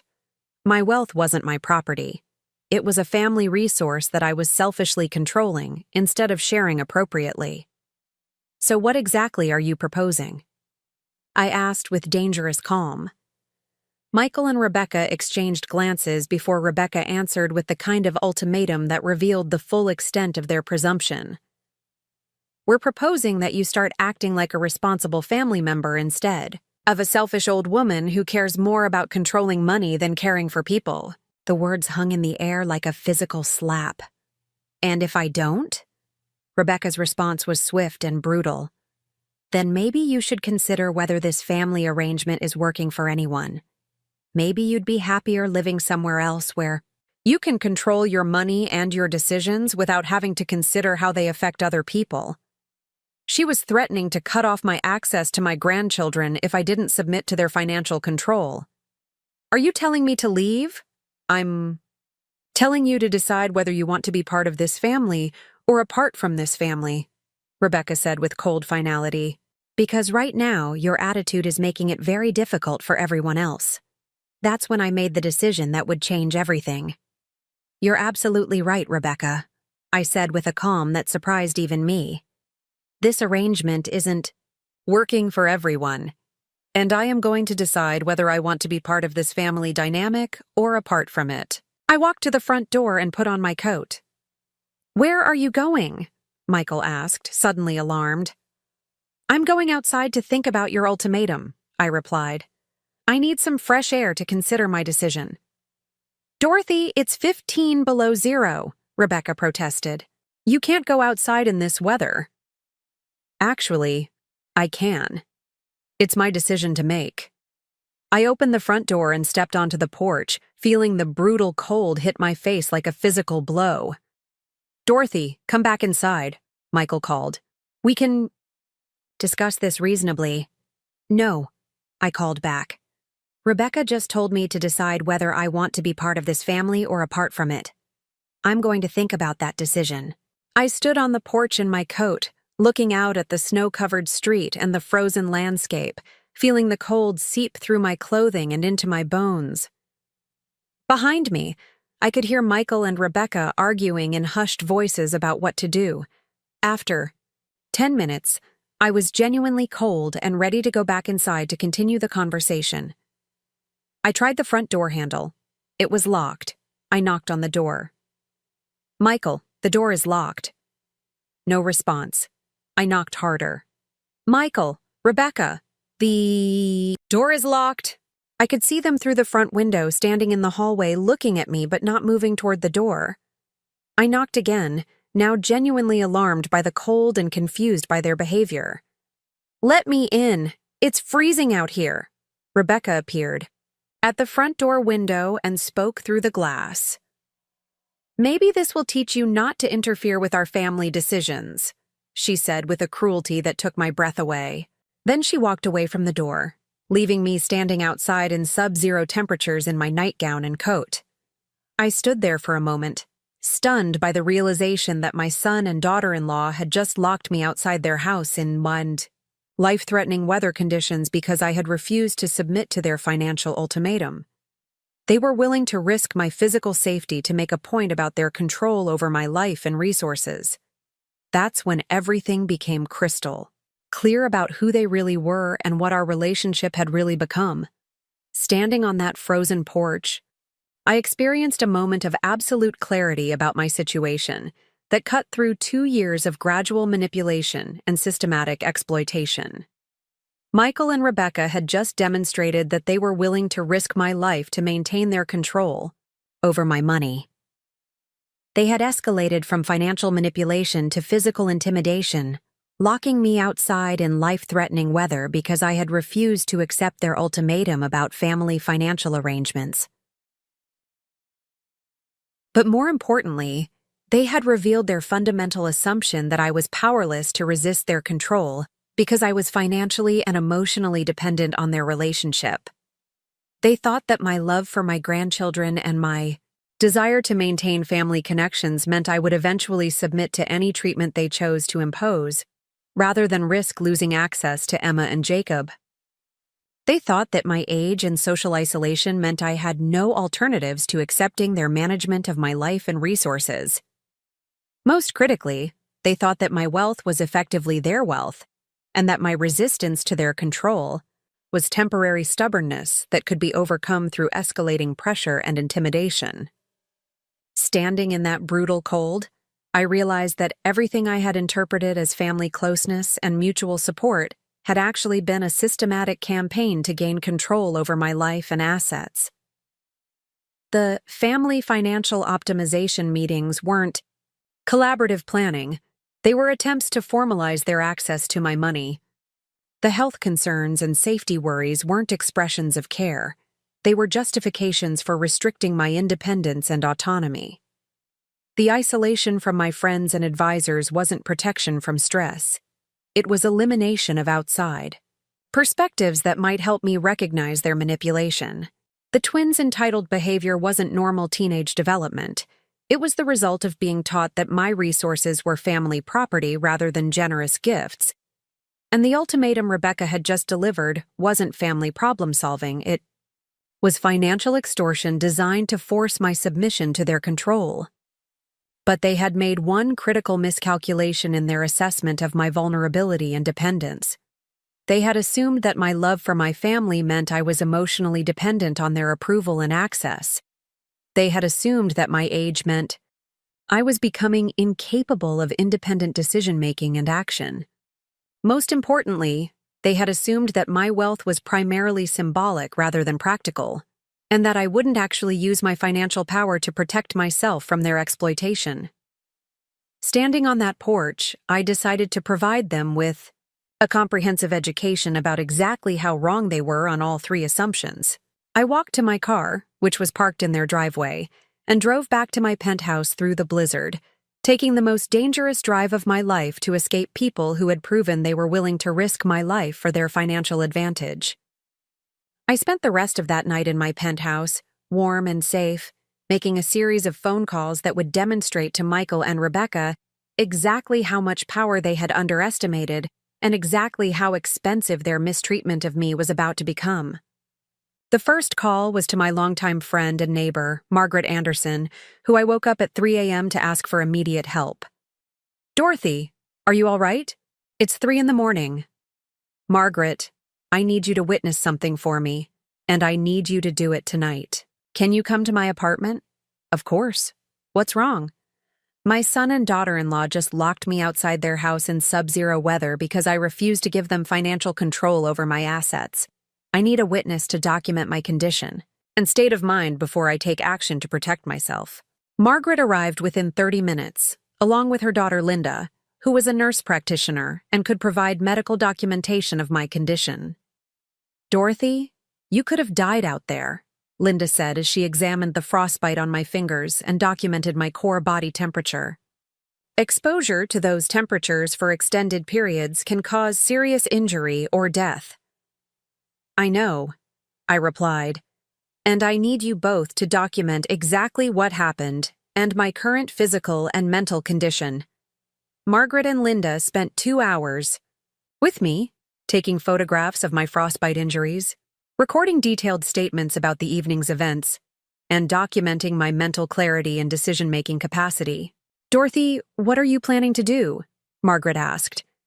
"I'm planning to show Michael and Rebecca what happens when you threaten someone who has actual power instead of the powerless elderly woman they think I am." The second call was to my attorney, James Harrison, who I also woke up in the middle of the night. "James, I need immediate legal action to protect myself from financial elder abuse, and I need it implemented before business hours tomorrow." "Dorothy, what's happened?" I explained the evening's events, the systematic financial exploitation, and the escalating control and manipulation I had been experiencing. "James, they locked me outside in life-threatening weather because I refused to give them control over my financial accounts. This has escalated from exploitation to physical endangerment." "Dorothy, what you're describing constitutes elder abuse, financial exploitation, and potentially assault. We need to document everything and consider filing criminal charges. I want to file civil charges and obtain restraining orders, but first I want to cut off their access to my financial support. I want every credit card, bank account, and automatic payment that they have access to frozen immediately. I can arrange for emergency court orders, but Dorothy, you need to understand that this will create immediate hardship for their family, including your grandchildren." "James, they just demonstrated that they're willing to risk my life to maintain control over my money. Their children's comfort is no longer my primary concern." The third call was to my financial advisor, Robert Chen, who I also contacted in the middle of the night. "Robert, I need emergency action on all accounts that have secondary access authorizations for my son and daughter-in-law. I want every card, account, and automatic payment frozen immediately." "Dorothy, what's happened?" I explained the situation and my immediate need to cut off their access to my financial resources. "Robert, they have credit cards linked to my accounts. They have access to checking accounts for family expenses, and they have automatic payments set up for various services. I want all of it stopped immediately." "Dorothy, I can implement emergency freezes, but this will affect their mortgage payments, utility bills, credit card payments, and any other services that are being paid through your accounts. That's exactly what I want. They just locked me outside in a blizzard because I wouldn't give them more control over my money. They're about to learn what happens when they lose the control they already have. By 6 a.m., I had arranged for comprehensive legal protection and complete financial cutoff of Michael and Rebecca's access to my resources. Emergency restraining orders would be served that morning, prohibiting them from contacting me or attempting to access my financial accounts. All credit cards linked to my accounts would be canceled immediately. All automatic payments for their household expenses would be stopped. All access to checking accounts and investment accounts would be revoked. And most importantly, all legal authorizations that gave them any role in my financial or medical affairs would be terminated. At 9 a.m., while Michael and Rebecca were presumably getting the twins ready for school and preparing for their normal day, my attorney was serving them with restraining orders, and my financial advisor was canceling every form of access they had to my money. I can only imagine their confusion when their credit cards were declined at the coffee shop. I can only picture their panic when they tried to access the checking account for household expenses and discovered it had been frozen. I can only envision their desperation when they realized that every financial safety net I had provided for the past 2 years had been removed in a single morning. By 10 a.m., my phone was ringing constantly with calls from Michael and Rebecca that I declined to answer. By 11 a.m., they were calling from different phone numbers, presumably trying to reach me from the twins' phones or neighbors' phones. By noon, they were leaving increasingly frantic voicemails that documented their growing understanding of their financial situation. "Mom, there's been some kind of mistake with the credit cards," Michael's first message said. "They're saying the accounts have been canceled, but that can't be right. Can you call the bank and straighten this out?" "Dorothy, we're having problems with the checking account," Rebecca's message said 20 minutes later.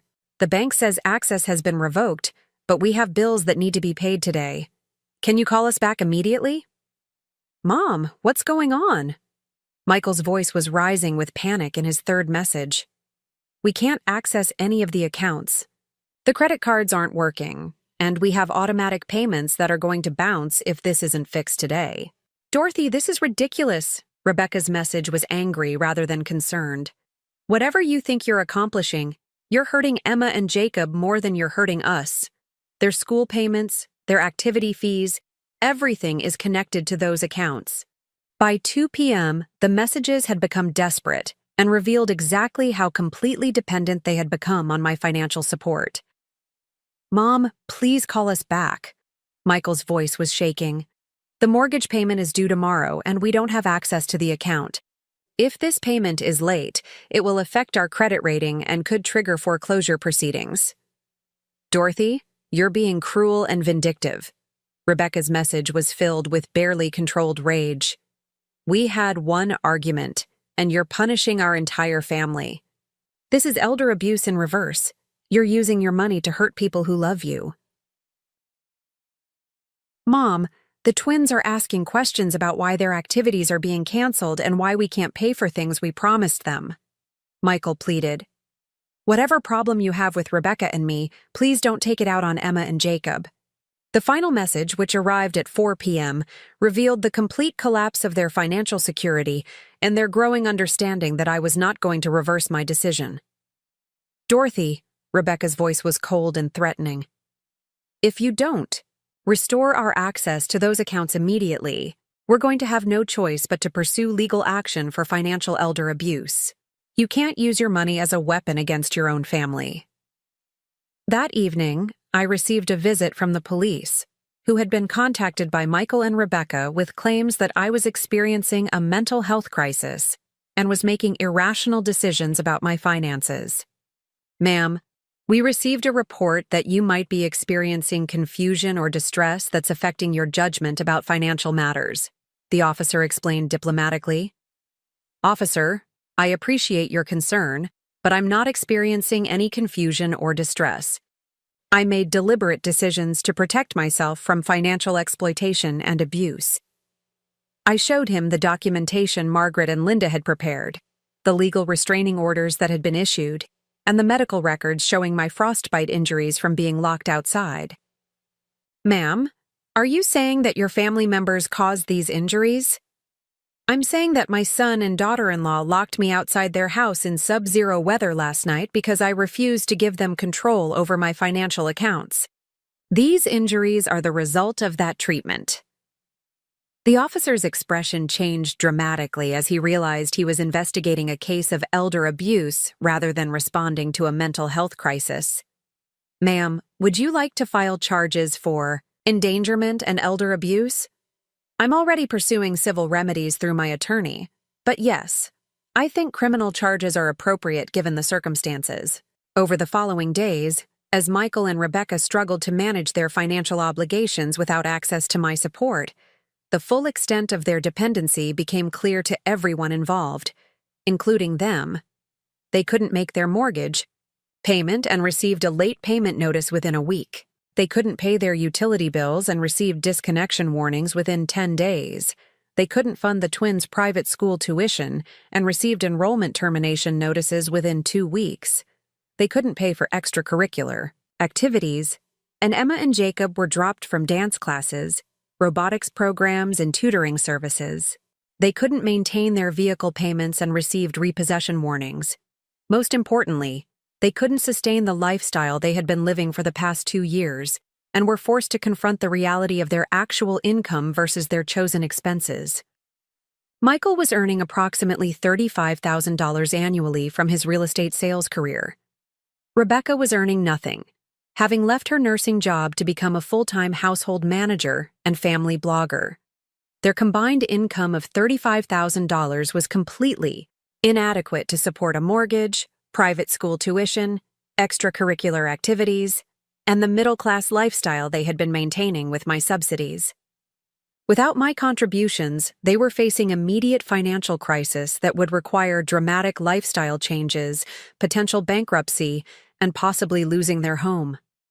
The twins, who had been accustomed to private school education, expensive activities, and unlimited access to technology and entertainment, were suddenly experiencing significant financial limitations that they had never encountered before. "Grandma Dorothy, why can't we go to St. Catherine's anymore?" Emma asked during a supervised phone call that was arranged through my attorney. "Mom says we have to go to public school because of money problems." "And why did my robotics program get canceled?" Jacob added. "The teacher says our account is closed and we owe money for equipment." The children were experiencing the natural consequences of their parents' financial irresponsibility for the first time in their lives, and they were confused and upset by the sudden changes in their circumstances. But most revealing were the conversations I had with Michael and Rebecca during the court-mandated mediation sessions that were arranged to address the restraining orders and elder abuse allegations. "Mom, you're destroying our family over one argument," Michael pleaded during our first mediation session. "We said things we didn't mean, but you're punishing everyone for mistakes that we're willing to apologize for." "This isn't about one argument, Michael," I replied calmly. "This is about 2 years of systematic financial exploitation that escalated to the point where you locked me outside in life-threatening weather because I wouldn't submit to your control. But Mom, we need your help," he continued desperately. "We can't maintain our life without your support. The kids can't go to private school. We can't pay our mortgage. We're going to lose everything. Michael, you should have considered those consequences before you decided to threaten and intimidate me." Rebecca was less apologetic and more focused on practical solutions that would restore their access to my money. "Dorothy, we understand that you're upset, but we need to find a way to move forward that protects everyone's interests," she said, with the kind of calculated reasonableness that I now recognized as manipulation. "The children shouldn't suffer because of adult conflicts. Rebecca, the children are suffering because their parents chose to live beyond their means and depend on financial support that they then used as leverage to control and abuse the person providing it." "That's not what happened," she protested. "We had disagreements about financial planning, but we never abused you. You locked me outside in sub-zero weather because I refused to give you control over my bank accounts. What would you call that?" That was a moment of anger and poor judgment, not systematic abuse. Rebecca, that moment of anger and poor judgment was the culmination of 2 years of systematic financial exploitation, emotional manipulation, and social isolation. You didn't suddenly become abusive. You revealed how abusive you had been all along. After 6 weeks of mediation, legal proceedings, and family crisis management, Michael and Rebecca finally acknowledged the extent of their exploitation and expressed willingness to rebuild our relationship on different terms. Dorothy, we want to take responsibility for our behavior and find a way to repair our family relationships, Michael said during what would be our final mediation session. We understand that we took advantage of your generosity and that we crossed boundaries that were unacceptable. And we want to apologize specifically for the night when we locked you out, Rebecca added, though her apology seemed more strategic than sincere. That was dangerous and cruel, and we're grateful that you weren't seriously injured. What are you proposing? I asked. We're proposing that we start over with clear boundaries and mutual respect, Michael explained. We want to rebuild our relationship based on appreciation rather than expectation, and we want to teach Emma and Jacob to understand and respect your generosity rather than taking it for granted. And financially? Rebecca took a deep breath before responding. We understand that your financial support is a gift, not an obligation.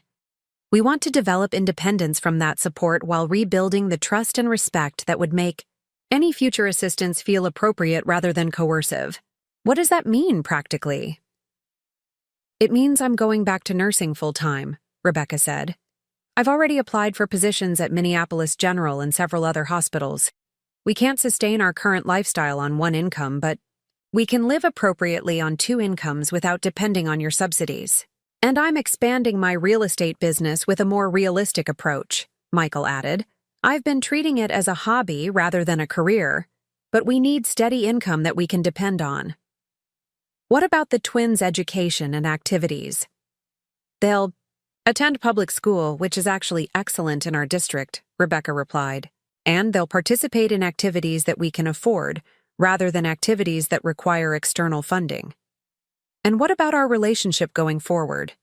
Michael looked directly at me with what seemed like genuine remorse. Mom, we want a relationship based on love and respect rather than financial arrangements. We want to spend time with you because we enjoy your company, not because we need your money. And we want Emma and Jacob to develop a genuine relationship with their grandmother, rather than seeing you as a source of funding. Dorothy, Rebecca added, we know it will take time to rebuild trust, but we're committed to proving that we can have healthy family relationships that don't involve financial exploitation or manipulation. I considered their proposals carefully before responding with the terms that would govern any future relationship. I'm willing to rebuild our relationship, but it will be on completely different terms, I said firmly. First, there will be no financial support of any kind until trust is rebuilt and sustained. You need to prove that you can live independently and treat me with respect without depending on my money. We understand, Michael said. Second, any future financial gifts will be my decision, made on my timeline, based on my assessment of your behavior and attitude. There will be no requests, no expectations, and no assumptions about my financial involvement in your lives. That's fair, Rebecca agreed. Third, Emma and Jacob need to learn to interact with me as their grandmother rather than as a source of funding. They need to show genuine interest in my life, respect for my opinions, and appreciation for any gifts or opportunities I choose to provide. We'll work on that, Michael promised. Fourth, you will never again attempt to influence my financial decisions, estate planning, or professional relationships. My money is my business, and my choices about how to use it are not subject to family consultation or approval. Understood, they both said. And finally, if you ever again attempt to manipulate, threaten, or intimidate me in any way, this relationship will end permanently. I will not tolerate another episode like the night you locked me outside. Dorothy, that will never happen again. Rebecca said emphatically. I hope not, because next time there won't be mediation or reconciliation. There will simply be permanent consequences that you won't be able to apologize or negotiate your way out of. 6 months after that frozen February night, our family relationships had been completely restructured around mutual respect rather than financial dependency. Rebecca had returned to full-time nursing and was earning $75,000 annually. Michael had doubled his real estate income by treating it as a serious career rather than a casual pursuit, earning approximately $65,000 annually. Together, their $140,000 household income was sufficient to support their mortgage, living expenses, and a modest but comfortable lifestyle. The twins had adjusted to public school remarkably well and were discovering that they could excel academically and socially without the expensive private education they had previously considered essential. Emma joined the school dance team, which cost $200 per semester instead of $2,000. Jacob participated in the robotics club, which was funded by the school district rather than requiring thousands of dollars in private fees. Most importantly, both children had learned to interact with me as a person rather than as a source of funding. They asked about my business activities, shared stories about their school experiences, and showed genuine interest in my opinions and preferences. Grandma Dorothy, tell me about when you started your company, Emma said during one of our monthly dinners. Mom says you built it from nothing when Grandpa Paul died. And Grandma, can you teach me about investing? Jacob asked. I want to understand how money works so I can be financially independent like you. These conversations were more meaningful and rewarding than any of the expensive activities I had previously funded because they were based on genuine curiosity and respect rather than entitlement and expectation. Michael and Rebecca had also learned to appreciate our relationship rather than taking it for granted. They invited me to family activities because they wanted my company, not because they needed my financial support. They asked for my advice because they valued my experience, not because they were trying to manipulate me into providing funding. Mom, would you like to come to Emma's dance recital next week? Michael asked during one of our phone calls. She's been working really hard, and she'd love to have you there. Dorothy, we're planning a family camping trip this summer, Rebecca mentioned. Nothing expensive, just a long weekend at a state park. Would you like to join us? These invitations felt genuine because they weren't connected to financial requests or expectations. They were simply family members wanting to spend time together. 1 year after the night that changed everything, I reflected on the lessons that had emerged from our family crisis and recovery. The most important lesson was about the difference between generosity and enabling. For 2 years, I had believed that my financial support was helping Michael and Rebecca build stability and success. What it was actually doing was preventing them from developing the skills, discipline, and independence they needed to support themselves and their family. By removing my financial safety net, I had forced them to confront their actual capabilities and resources, which turned out to be much greater than any of us had realized. Rebecca was an excellent nurse who could earn substantial income when she chose to work. Michael was capable of real estate success when he treated it as a career rather than a hobby. The financial crisis I had created by withdrawing my support had actually benefited them by forcing them to develop genuine independence and self-reliance. The second lesson was about respect and boundaries in family relationships.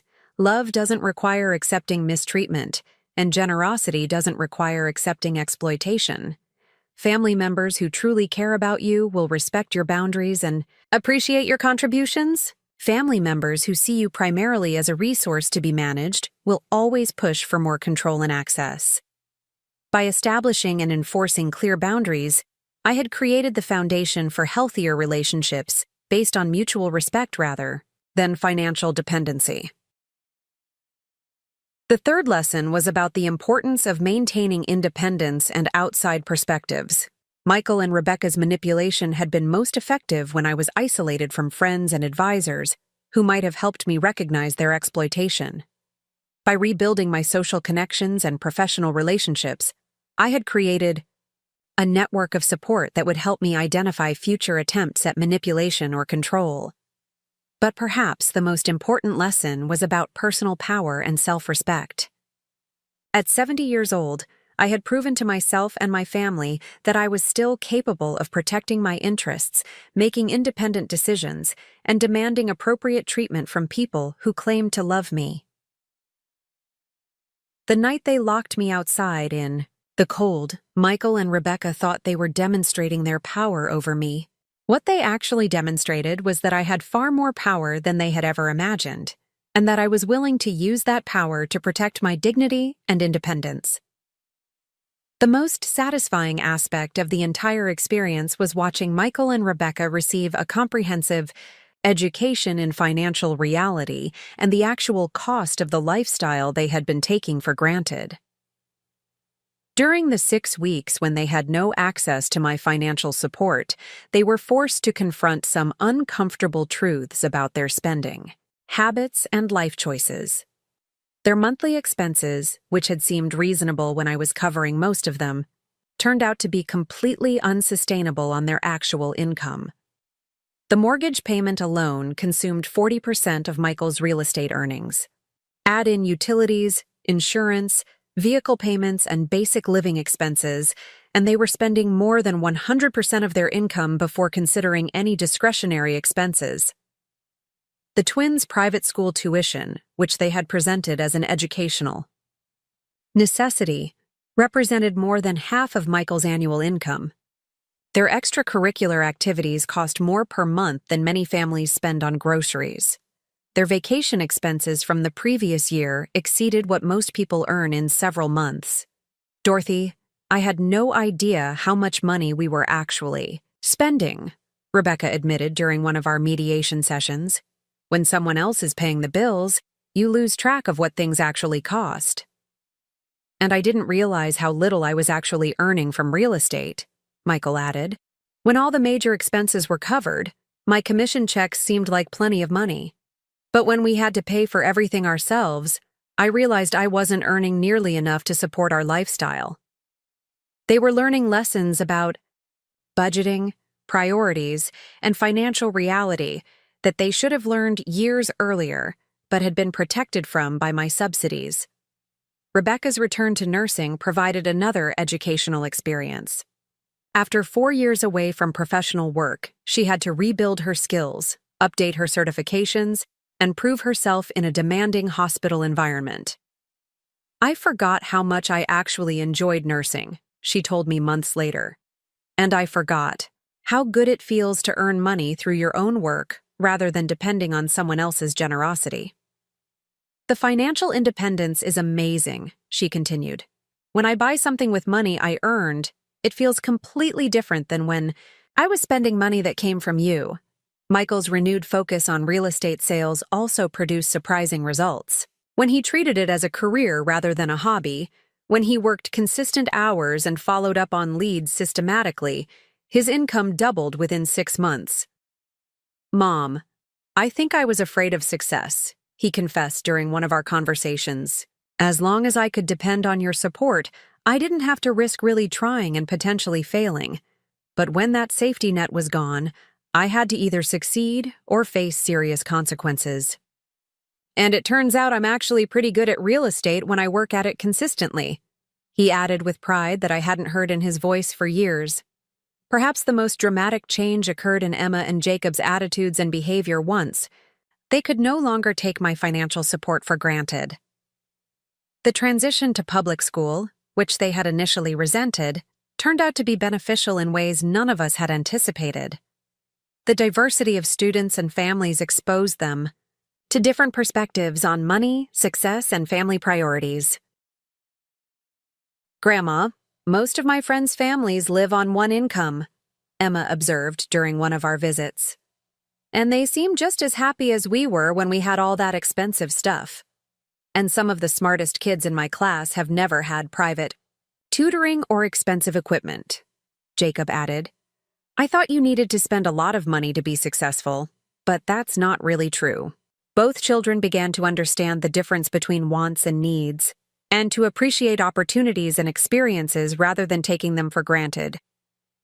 When I occasionally chose to provide special gifts or experiences, birthday presents, tickets to events, or educational opportunities, their gratitude was genuine and their excitement was infectious. "Grandma Dorothy, thank you so much for the art supplies," Emma said after I gave her a set of professional drawing materials for her birthday. "I'm going to create a special project just for you with them." "And Grandma, the programming camp you paid for was amazing," Jacob reported after a summer technology program I had funded. "I learned so much, and I want to show you the app I created." These expressions of appreciation were meaningful because they came from children who understood the value of what they were receiving rather than from children who expected constant gifts and experiences. Both twins also began to show interest in earning money themselves through chores, odd jobs, and age-appropriate work opportunities. "Grandma, I'm babysitting for the neighbors to earn money for new dance shoes," Emma told me proudly. "Mom and Dad said if I want the expensive ones, I need to contribute to the cost. And I'm doing yard work for people in our neighborhood," Jacob added. "I want to save money for a better computer, but I want to buy it myself instead of just expecting someone else to pay for it." They were learning lessons about work, earning, and financial responsibility that would serve them well throughout their lives. One unexpected aspect of our family crisis was the reaction from friends, neighbors, and community members who had observed our family dynamics over the years. Several of my longtime friends expressed relief that I had finally addressed what they had privately considered an exploitative situation. "Dorothy, we've been worried about you for months," my bridge partner Margaret told me. "You seemed to be losing yourself in that family's demands and expectations. We could see that you were becoming isolated and controlled, but we didn't know how to help. We thought about talking to you directly," added another friend, "but family situations are so sensitive, and we weren't sure if our concerns would be welcome." I realized that my isolation had been more obvious to outside observers than it had been to me, and that people who cared about me had been witnessing my gradual loss of independence with concern and frustration. The twins' teachers and activity directors also provided interesting perspectives on the changes in our family situation. "Emma has become much more focused and motivated since she started at public school," her dance teacher observed. "When everything is provided for you, it's easy to take opportunities for granted. But when she had to earn her place on the team and contribute to costume costs, her commitment level increased dramatically." "Jacob is showing more creativity and problem-solving skills in our robotics program," his teacher noted. "Instead of expecting expensive equipment to solve problems, he's learning to innovate with available resources. It's actually made him a better engineer." The financial constraints that I had imposed on their family had forced the twins to develop resourcefulness, appreciation, and work ethic that unlimited resources had actually prevented them from learning. The legal aspects of our family crisis were resolved through civil mediation rather than criminal prosecution, but the process provided important documentation and protections that would prevent future exploitation. The restraining orders that had been issued immediately after the incident were modified to allow supervised family contact, but maintained financial protections that prevented Michael and Rebecca from accessing my accounts or making claims on my assets. The elder abuse investigation resulted in official documentation of their exploitation tactics, which would provide legal protection if similar situations arose in the future. Most importantly, I updated all of my legal documents, wills, trusts, powers of attorney, and estate planning instruments to reflect my new understanding of family dynamics and to prevent anyone from gaining control over my assets through manipulation or intimidation. "Dorothy, the legal protections we've put in place will prevent anyone from exploiting your generosity in the future," my attorney explained. "But more importantly, they create clear consequences for anyone who attempts to manipulate or control you. These documents make it clear that your financial support for family members is voluntary and can be terminated at any time for any reason. No one can claim legal entitlement to your resources or use family relationships to justify exploitation. The boy experience taught me several important lessons about wealth, family, and financial planning that I now share with other older adults who may be facing similar challenges. First, generosity should never compromise your own security or independence. When your financial support begins to control your life rather than enhance it, it's time to reconsider the arrangement. Second, financial gifts should be truly voluntary, given without expectation of gratitude or behavior modification, and withdrawn when they become sources of manipulation or control. Third, enabling adult children to avoid financial responsibility doesn't help them develop the skills and character they need for long-term success. Sometimes the most loving thing you can do is allow people to experience the natural consequences of their choices. Fourth, maintaining financial independence is crucial for maintaining personal autonomy. When other people control your money, they control your options and your power to protect yourself. Finally, it's never too late to establish boundaries, demand respect, and prioritize your own well-being over other people's comfort or convenience. Today, 2 years after that frozen February night, our family relationships continue to evolve and improve based on mutual respect rather than financial dependency. Michael and Rebecca have maintained their financial independence and have actually thanked me for forcing them to develop self-reliance and realistic perspectives about money management. Mom, cutting off our access to your money was the best thing that ever happened to our marriage and our family, Michael told me recently. We're closer now because we're working together toward shared goals rather than depending on external support. And we're teaching Emma and Jacob lessons about work and money that we never could have taught them when everything was provided for us, Rebecca added. They're more confident and capable because they're learning to solve problems and achieve goals through their own efforts. The twins have grown into thoughtful teenagers who understand the value of money, the importance of education, and the satisfaction of earning what they receive. Emma is now 15 and works part-time at a local dance studio, teaching younger children and saving money for college. Jacob is 14 and has started a small computer repair business, earning money while developing technical skills that may lead to future career opportunities. Both children treat me with genuine respect and affection, and our relationships are based on shared interests and mutual caring rather than financial transactions. I continue to provide occasional gifts and opportunities, college savings contributions, special birthday presents, educational experiences, but these are surprises rather than expectations, and they're received with genuine appreciation rather than entitled assumptions. Most importantly, I've maintained my independence, my social connections, and my control over my own life and resources. At 72, I'm more active, engaged, and satisfied with my relationships than I was during the period when I was being systematically exploited by people who claimed to love me. If you're watching this story and recognizing similar patterns in your own family relationships, I want you to know that you have more power than you might realize. Love doesn't require you to accept mistreatment. Generosity doesn't require you to enable irresponsibility. Being a good parent or grandparent doesn't require you to sacrifice your own well-being for other people's comfort. You have the right to set boundaries about how your resources are used and how you're treated by people who benefit from your generosity. You have the right to demand respect, appreciation, and consideration from family members regardless of how much financial support you provide. You have the right to change or end financial arrangements that become sources of manipulation, control, or exploitation. And you have the right to prioritize your own security, independence, and dignity over other people's expectations or demands.